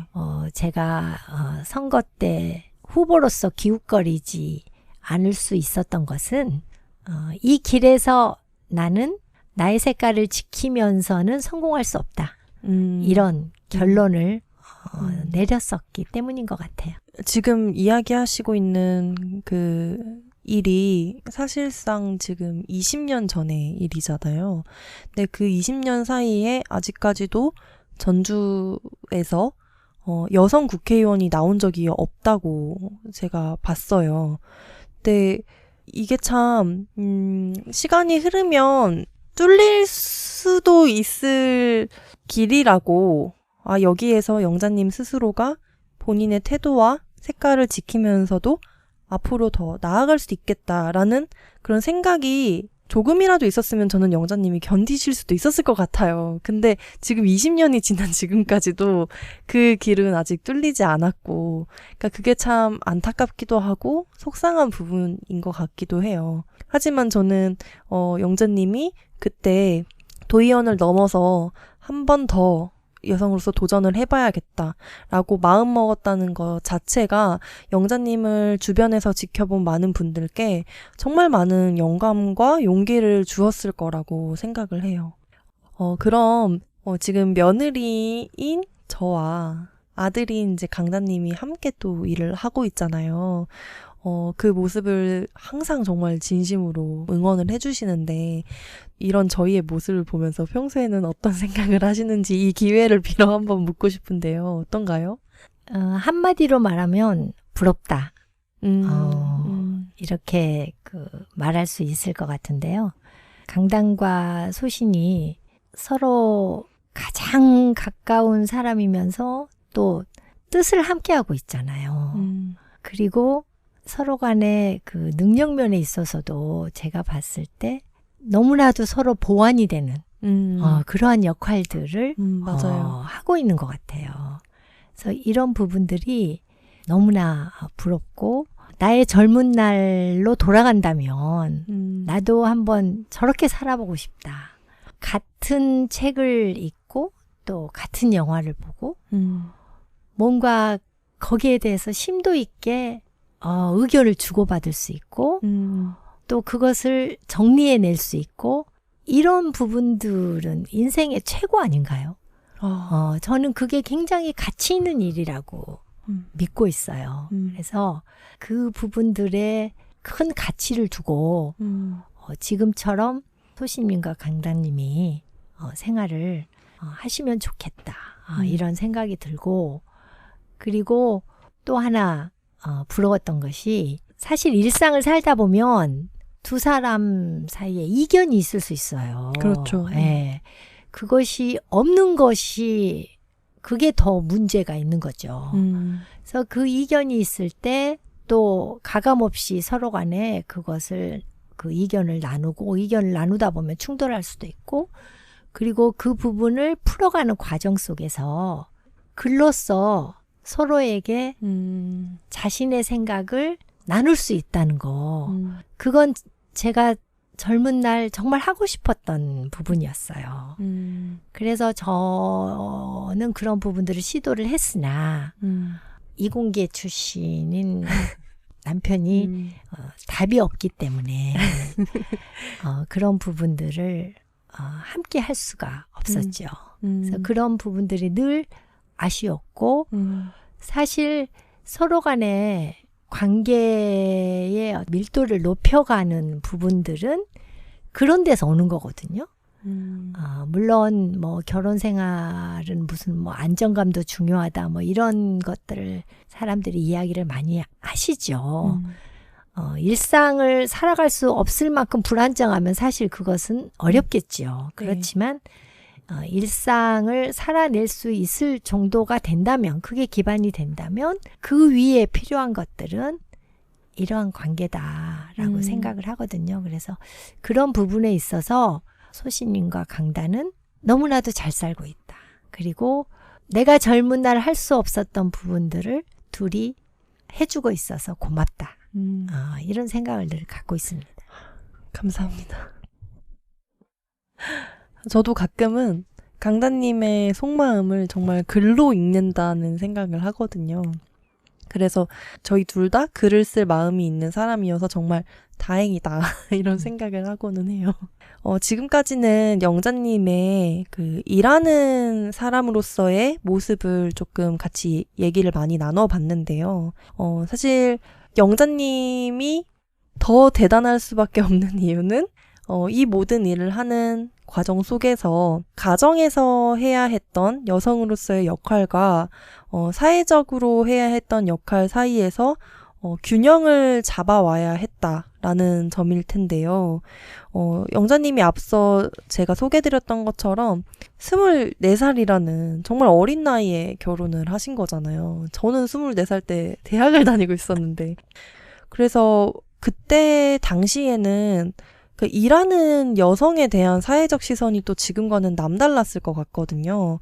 그래서 어떤 일들이 있었는지, 어떤 시선을 또 받았었는지 과거의 이야기를 들려주시면 좋을 것 같아요. 그래도 저는 바깥에서 일하는 그러한 부분에 대해서 가정 내에서 적극적인 그런 응원이 있었어요. 특히 시부모님께서 네. 사회활동을 하는 며느리에 대한 그러한 자부심이 아주 크셨어요. 근데 이게 제가 몰라서 여쭙는 건데 그 시대에는 보편적이었던 건 아니잖아요. 그렇죠? 그렇죠. 보편적인 것은 아니었을 수 있으나 특히 시아버님의 경우는 이제 교육자셨는데 우리 며느리가 이렇게 다양한 활동들을 바깥에서 이렇게 잘하고 있다라는 것에 대해서 우리 집안의 어떤 그 자랑거리처럼 생각하시는 그래서 늘 응원을 해주셨고 남편이 그런 말을 했어요. 어디 공식적인 자리에서 내 아내는 집에만 있기에는 아까운 사람입니다. 그러니까 그게 한동안 유행어가 됐었거든요. 아, 정말요? 사람들이 많이 모인 자리에서 그런 이야기를 한번 해서 그렇다고 해서 뭐 항상 스윗했던 사람은 아니었지만 어쨌든 기본적으로 그런 생각을 갖고 네.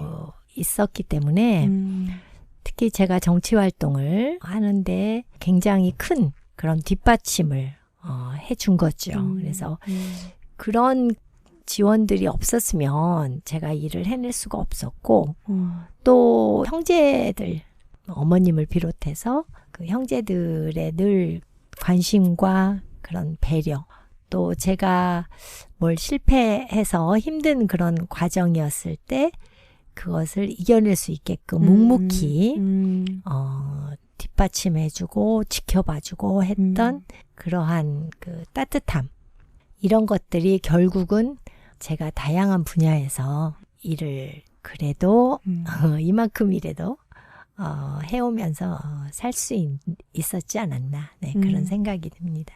이게 가까운 사람 특히 가족들의 응원만큼이나 뭔가 내가 나로 딱 서 있게 하는데 큰 도움이 되는 건 정말 없는 것 같아요. 근데 제가 참 아쉽게도 할머님과 할아버님 두 분은 뵙지 못할 정도로 일찍 사실 돌아가셨잖아요.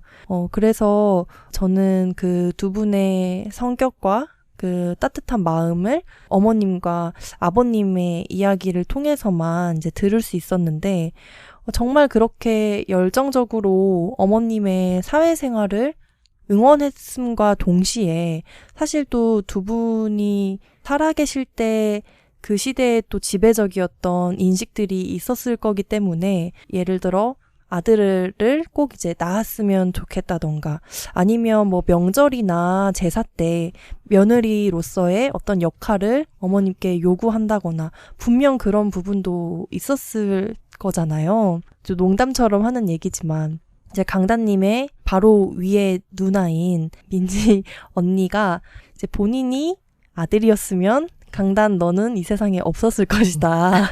그러니까 아들을 낳기 위해 사실 이제 위에 누나가 또 둘이 있었다고 봐도 이상하지 않을 만큼 사실 그 시대에는 정말 많이 있었던 일이니까요. 근데 저는 이제 이런 사회적인 부분에 대해서 이야기하고 싶었던 것은 아니고 이제 영자님 개인을 두고 봤을 때 사회생활을 응원한다는 건 이제 밖에서도 잘하는 뭔가 자랑스러운 며느리이면서 이제 집안 내에서도 한 여성으로서 며느리로서 혹은 아내로서의 어떤 역할을 또 완벽하게 수행하기를 또 요구받으셨던 거라고 저는 생각하거든요.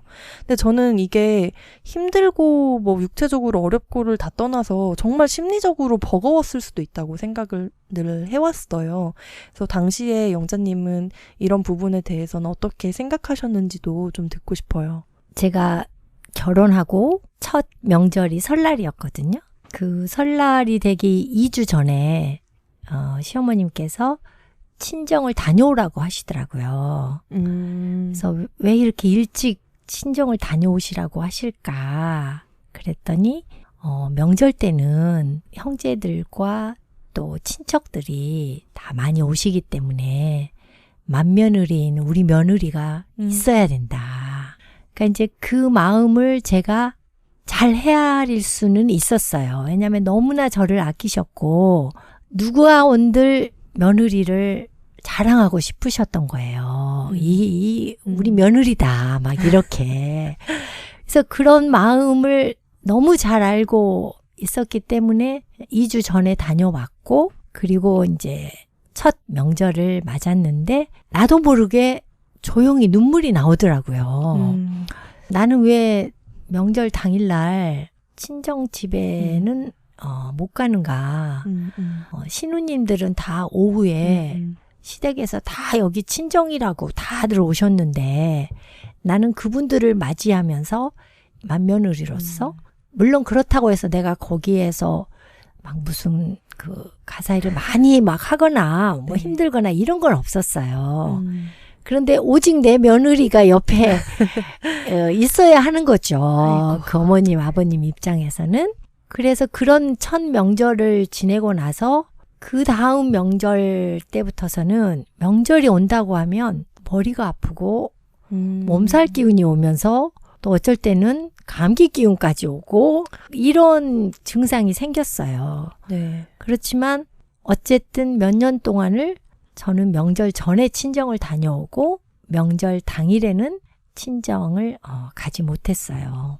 근데 그런 부분들을 저는 왜 명절 당일날은 친정을 못 갑니까? 네. 이렇게 말하지 않았던 것은 그분들이 저에게 그렇게 했으면 좋겠다고 하시는 말씀 속에 담고 있는 그 마음을 제가 알기 때문에 이분들이 어떠한 마음에서 며느리인 제가 명절 때 당신들과 함께 있으면서 가족의 이런 분위기를 이끌어주기를 바라셨는지 그런 마음을 알기 때문에 제가 그날 그 자리에 그렇게 있을 수 있었던 것 같아요.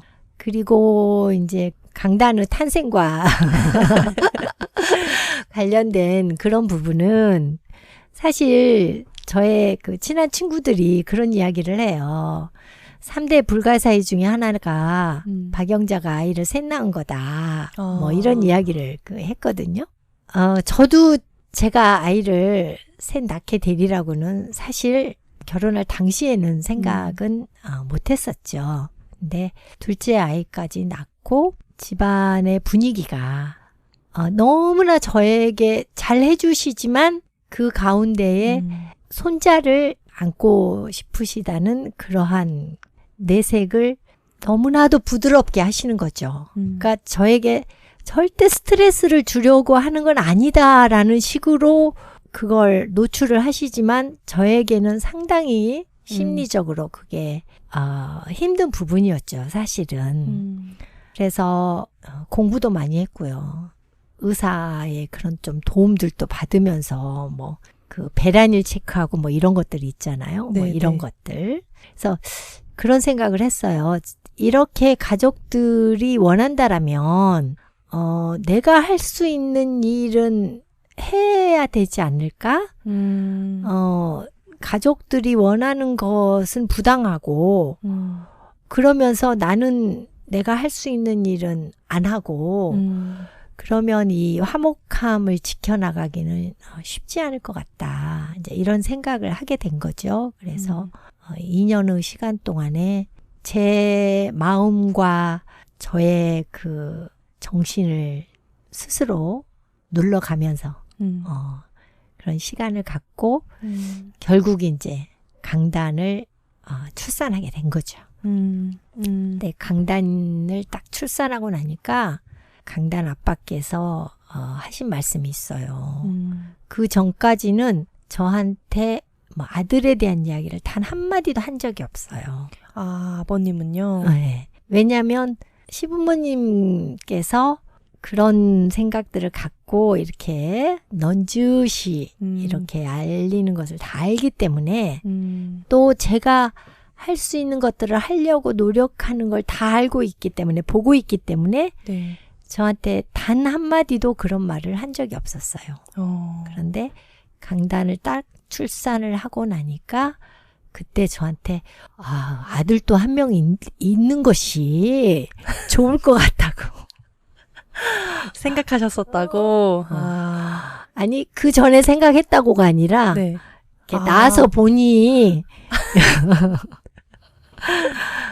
그렇게 표현을 하더라고요. 그러니까 그걸 많이 이제 참은 거겠죠. 그래서 어떻게 보면 그것을 노골적으로 내색하지 않고 참아준 부분들이 있었기 때문에 또 제가 할 수 있는 역할들을 하려고 마음을 먹지 않았을까 그런 생각들도 들지요. 근데 저는 사실 이런 이야기를 들을 때마다 더 대단하고 또 개인적으로 감사하다고 생각하는 부분이 보통 어떤 것들은 사회적으로나 문화적으로나 대물림이 되는 부분들이 있다고들 하잖아요.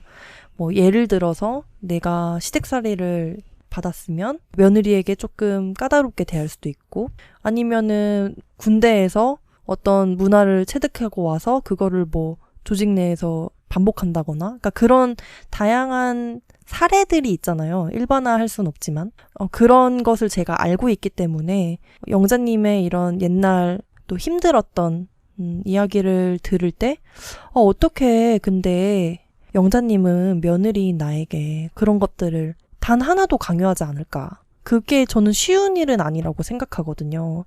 예를 들어서 영자님 선에서 지금 명절도 그리고 그러니까 차례상도 차리지 않고 제사상도 차리지 않으시잖아요. 그리고 저를 이제 개인적으로 아는 사람들은 알겠지만 제가 자유롭게 입고 머리도 자유롭게 하고 이렇게 뭐 이렇게 참한 며느리상은 아니잖아요. 근데 그런 것에 있어서 잔소리를 일단 단 한 번도 하지 않으시고 그리고 무엇보다 심지어 저희 부모님은 저한테 아이를 그렇게 낳으라고 왜 애를 안 갖냐고 잔소리를 하시는데 영자님은 저한테 그런 이야기를 언급조차 하신 적이 없어요. 그게 저는 항상 예전의 이야기를 영자님의 옛날 이야기를 들을 때마다 더 감사하다고 느끼는 부분이 되는 것 같아요.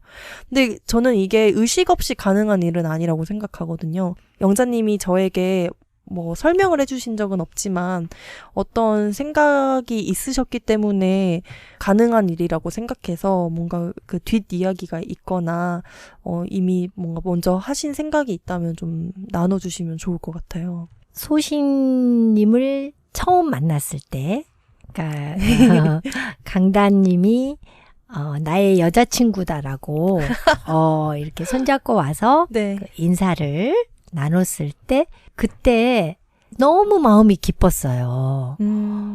아니 나의 아들이 네. 이렇게 멋진 친구를 알아서 손잡고 왔구나. 그때는 뭐 결혼을 뭐 하겠다는 건 아니었지만 어쨌든 이런 친구가 강단 옆에 있다라는 것만으로도 너무 마음이 든든했고, 그리고 이제 그 이후에 결혼을 하고 가족이 되고 그러면서 더더욱 저에게 깊어진 생각은 소신님이 내가 살고 싶었던 20대, 30대의 삶을 살았으면 좋겠다. 나는 그때에 내가 살고 싶은 그것을 100% 실현하면서 살지는 못했어요. 여러 가지 이유에서. 그런데 물론 강단과 소신님 둘 다 100%를 실현하면서 살 수는 없겠죠. 그렇지만 그래도 70%, 80%라도 내가 살고 싶었던 그런 것들을 이들이 실현하면서 살 수 있도록 나는 열렬히 박수를 치면서 응원하고 싶다. 왜냐하면 그렇게 하는 것이 나를 행복하게 하니까. 사실은 두 분을 위해서가 아니라 제 자신을 위해서예요. 그것을 보는 것이 제가 행복하고, 그리고 특히 여성인 소신님의 삶이 내가 살고자 했던 그러한 그 삶의 모습으로 살아가는 것을 보면서 정말 기쁜 것 같아요. 근데 그렇게 가기 위해서는 강단이 저의 그 이상형에 가까운 모습이 되어야 되잖아요. 네, 아직 조금 부족한 부분이 있지 않나. 그런 생각도 제가 가끔씩은 하고 있기는 한데요. 이러한 응원을 보낼 수 있는 그러한 위치에 있는 제 자신이 너무나 행복하고 좋은 것 같아요. 영자님의 이야기를 들으니까 좀 더 한번 멋대로 살아보는 걸로. 저랑 강단님이 너무 멋대로 나가는 것 같으면 그때는 좀 말려주세요. 알겠습니다. 이제 조금씩 대화를 한번 마무리를 해보려고 하는데요. 제가 또 이번에 인터뷰를 준비하면서 사실 정말 고민을 많이 했거든요. 강단님과. 우리가 보고 있는 이 영자님의 멋있는 모습을 정말 잘 담아내고 싶다. 그래서 고민을 참 많이 했는데 그런 모습 중에 하나가 영자님이 일상생활에서 보이는 그 끈기 있는 모습을 꼭 사람들에게 선보이고 싶더라고요. 근데 제가 그런 걸 이제 느낄 때가 언제냐면 저희가 한번 정말 가벼운 마음으로 듀오링고라는 앱이 있다. 그러니까 매일매일 조금씩 퀴즈를 풀듯이 영어나 프랑스어, 일본어 같은 이제 외국어를 배울 수 있는 어플이 있는데 한번 해보시겠어요? 하고 이제 제안을 드렸었잖아요. 근데 영자님이 이렇게 해보시더니 흥미를 느끼시고 그거를 이제 며칠 지속하셨었죠, 그때? 1년 넘게 지속했죠. 1년 넘게 이제 매일 하신 거잖아요. 한 번도 거르지 않고. 네, 그때는 이제 외국에 나가 있는 기간이 길었어요. 뭐 스코틀랜드에 한 달 가 있었고, 뉴욕에도 뭐 한 달 반 가 있었고, 또 중간중간에 또 여행을 또, 네. 해외여행 다니고 이랬는데, 그때도 막 공항에서 하고, 비행기 타기 직전에 하고, 뭔가 나는 하루도 빠짐없이 한번 이걸 해보겠다. 그런 생각으로 했었죠. 그뿐만 아니라 요즘에는 이제 근력 운동도 이제 강단님한테 이렇게 아령을 활용한 간단한 운동, 그리고 그 악력기를 활용한 운동, 이런 걸 조금 이제 배우시더니 매일매일 정해진 세트만큼 이제 꼭 하고 잠자리에 드는 또 그런 습관도 만드셨잖아요. 근데 저는 그런 누가 봤을 때는 아주 사소한 습관 같지만 막상 해보면 지키기 어려운 꾸준함이 필요한 일들을 정말 열심히 해나가는 모습을 보면서 좋은 어른을 보는 그런 느낌을 받기도 하거든요. 요즘에는 좀 영자님이 뭐 근력 운동이나 영어 공부 이런 거 말고 좀 새롭게 도전해보고 싶다 이런 생각이 들었던 게 있을까요? 앞으로의 삶에서 저는 지혜롭고 건강한 어른으로 살아가는 것이 목표거든요. 사람은 일상 속에서 내가 알고 또 배운 것들을 실천하는 것이 중요하잖아요. 그렇죠. 그런데 이 실천을 지속적으로 끊임없이 해가는 거. 네. 이것이 진정한 용기라고 믿고 있어요, 저는. 그래서 그러한 믿음을 갖고 있기 때문에 그리고 그렇게 지속적인 나의 실천이 결국은 습관이 되고 결국 그게 내 삶의 행복으로 다가온다. 그러니까 행복도 사실은 훈련에 의해서 내가 느낄 수 있는 그런 부분이라고 생각하거든요. 그래서 나의 목표인 그러한 삶에 필요한 것들이라고 내가 인정을 할 경우에는 그것을 하루도 빠짐없이 지속적으로 하는 편이에요. 50이 딱 되었을 때 내가 앞으로의 또 50년을 살아간다고 하면 가장 중요한 것은 내 몸의 건강을 지켜가는 부분이고 몸의 건강이 지켜져야 정신도 지켜줄 수 있다라는 그런 생각이었기 때문에 그때부터서 아침 저녁으로 간단한 요가, 스트레칭 이런 부분들을 하루도 빠짐없이 실천을 했어요. 근데 지나놓고 보니 10년이 훌쩍 넘는 그 시간 동안 내가 지속적으로 해왔던 그 부분이 오늘날의 나를 지키고 있더라고요.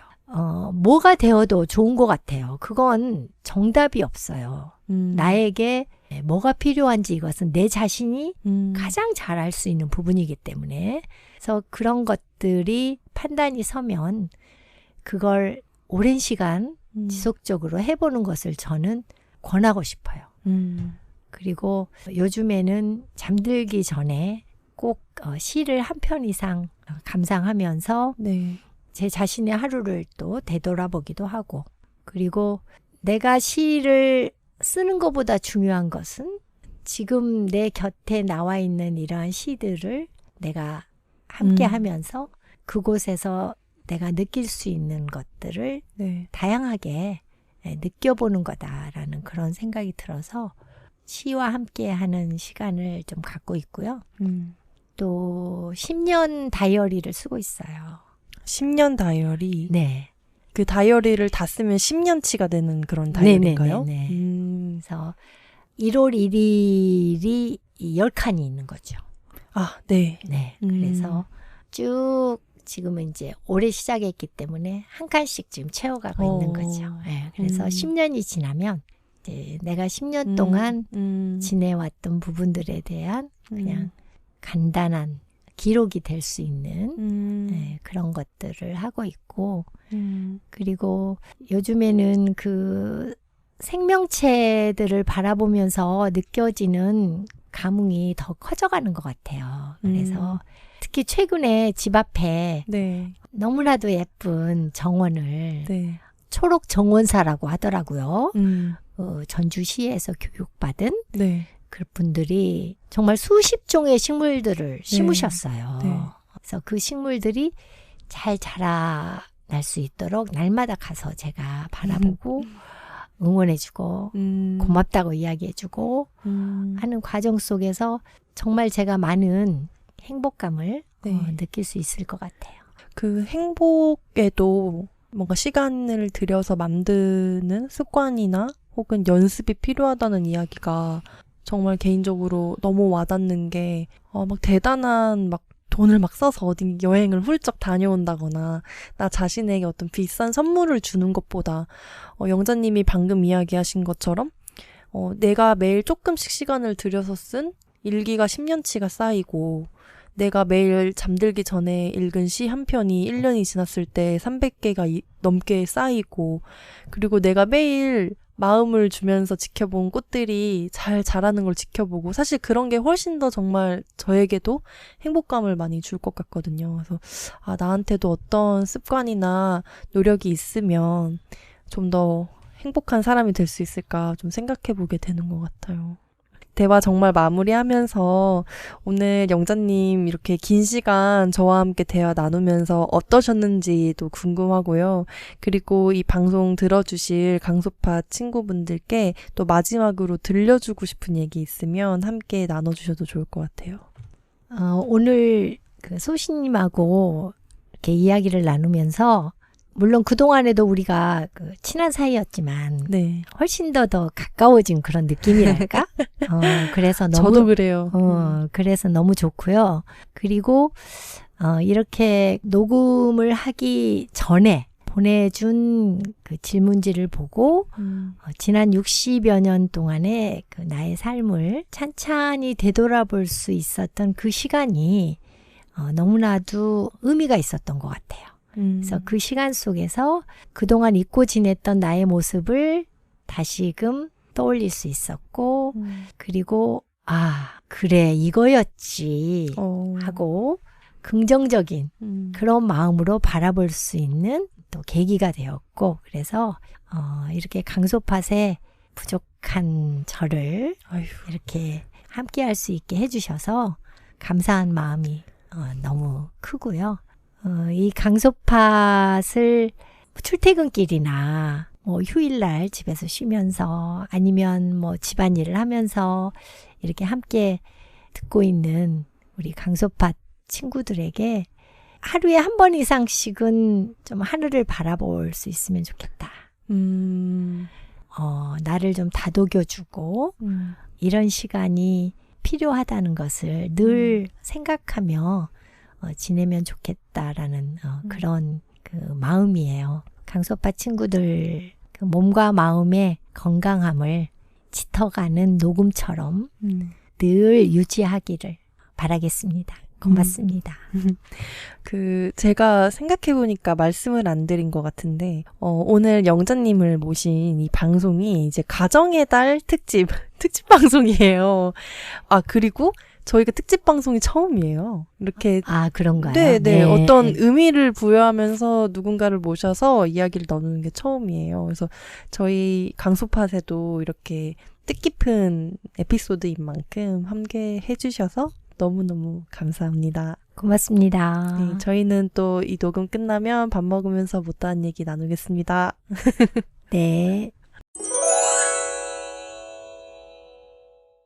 강소팟 친구들이 남겨준 댓글을 한번 읽어보겠습니다. 댓글은 듣고 계신 플랫폼에 사연과 방송 후기는 hey@작은배.com에 메일로 남겨주세요. 오늘의 첫 댓글은요.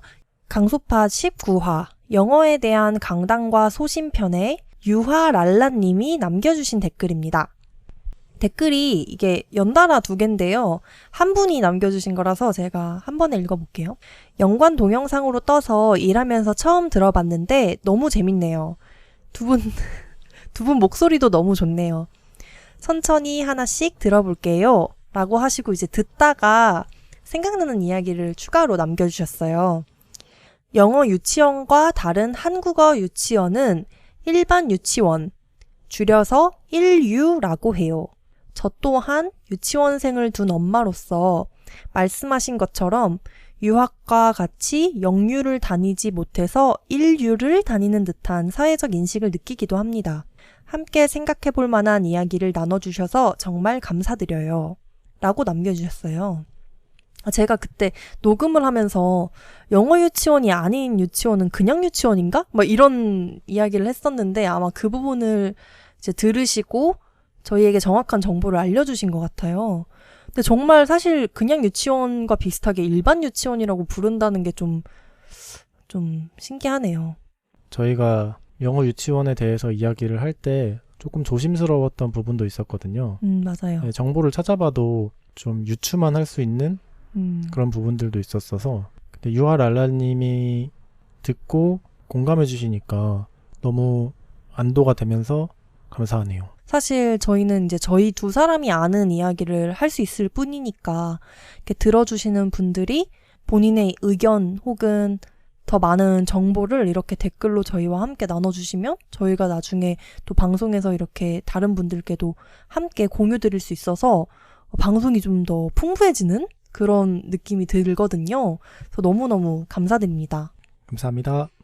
다음은 마찬가지로 유튜브 강소팟 9화 독서에 대한 강단과 소신에 빠이 바나나님이 남겨주신 댓글인데요. 산책할 때 소신과 강단님 팟캐스트 듣고 걸으면 세상 행복하게 느껴져요. 그러니까 사람들이 팟캐스트를 언제 들을까 하면은 뭐 걸을 때나 조깅할 때 듣는 것 같고 아니면 버스나 지하철에서 많이 듣지 않을까. 아니면 운전할 때. 아, 운전할 때. 음. 그러니까 항상 이동 중에 많이 듣게 되는 것 같아요. 근데 저도 그 산책할 때 들으면 제일 집중이 잘 되더라고요. 근데 요즘에 날씨가 좋아서 그런지는 모르겠는데 저희의 에피소드를 들으면서 오랫동안 걸었다 혹은 뛰었다 이런 이야기를 진짜 많이 듣는 것 같아요. 그 저희의 친한 친구인 이호동 보안관이라는 그 닉네임을 쓰는 친구가 있는데 그 보안관님도 최근에 그 마라톤 대회에 참여하셨더라고요. 근데 그 마라톤 완주를 강소파 덕분에 했다라는 그런 이야기를 저희한테 들려주기도 했고 이전에 저희 강소팟에도 출연했던 저의 친언니이자 타악기 연주자 그 미네코 고미네 님도 요즘 그 달리기의 맛을 들이셨거든요. 근데 최근에 강소팟 들으면서 6km를 그냥 뛰었다고 이런 얘기를 하더라고요. 당신의 러닝메이트 강소팟. 정말 저희 호스트는 뛰지 않아요. 네, 부끄럽지만 저희는 뛰거나 걷지 않지만 저희도 뛰면서 에피소드를 녹음해야 합니다. 마지막 댓글은요. 애플 팟캐스트에 슴유님이 남겨주신 댓글이에요. 아, 너무 이거 정말 감동적이네요. 저의 첫 팟캐스트 미네코님의 유튜브로 시작해서 강소팟까지 왔네요. 처음으로 팟캐스트라는 걸 제대로 들어보는 것 같아요. 저의 첫 팟캐스트. 목소리 듣기 너무 편하고 내용도 흥미로워요. 자주 업로드 해달라고 하면 너무 부담일지요. 흐흐흐. 하지만 매일 듣고 싶은 걸. 이렇게 남겨주셨습니다. 최고의 칭찬입니다. 아, 첫 팟캐스트라니. 아, 뭔가 저에게도 분명 첫 팟캐스트가 있었겠죠? 아, 그런데 슴유님께서는 이렇게 리뷰를 남겨주심으로써 저희를 슴유님의 첫 팟캐스트로 공식 선언하신 거잖아요. 너무 영광이고요. 진짜 아까 제가 이 댓글을 읽으면서 저의 첫 팟캐스트라는 딱 그 부분을 읽을 때 살짝 소름이 돋았어요. 너무 기쁘고 자주 업로드 하고 싶은데요. 일단 빼먹지 않고 계속 업로드 할 것이고 언젠가는 더 자주 업로드 하게 되지 않을까요? 그게 지금은 저희가 2주에 한 번 업로드를 하고 있잖아요. 근데 언젠가는 발행 주기를 조금 더 줄이고 싶다는 욕심은 있어요. 근데 지금 저희가 하고 있는 선이 퀄리티를 조금씩 더 높여가면서 저희가 할 수 있는 최선이라고 생각하고 있기는 해요. 하지만 욕심으로는 당연히 더 자주 하고 싶죠. 언젠가 한번 해봅시다. 좋아요. 저는 제 첫 팟캐스트가 기억이 났네요.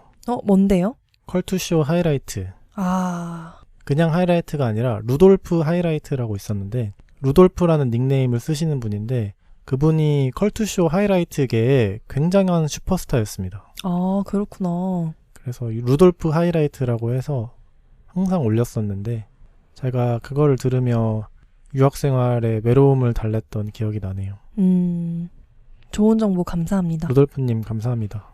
아, 감사합니다. 듣고 계신다면 오늘은 가정의 달 특집으로 강단의 엄마이자 멋진 여성 박영자님을 모시고 일과 삶에 대한 진지한 대화를 나눴습니다. 저희는 2주 후 일요일에 다시 인사드리겠습니다. 여러분의 일과 삶에 강단과 소신을 빕니다. 감사합니다.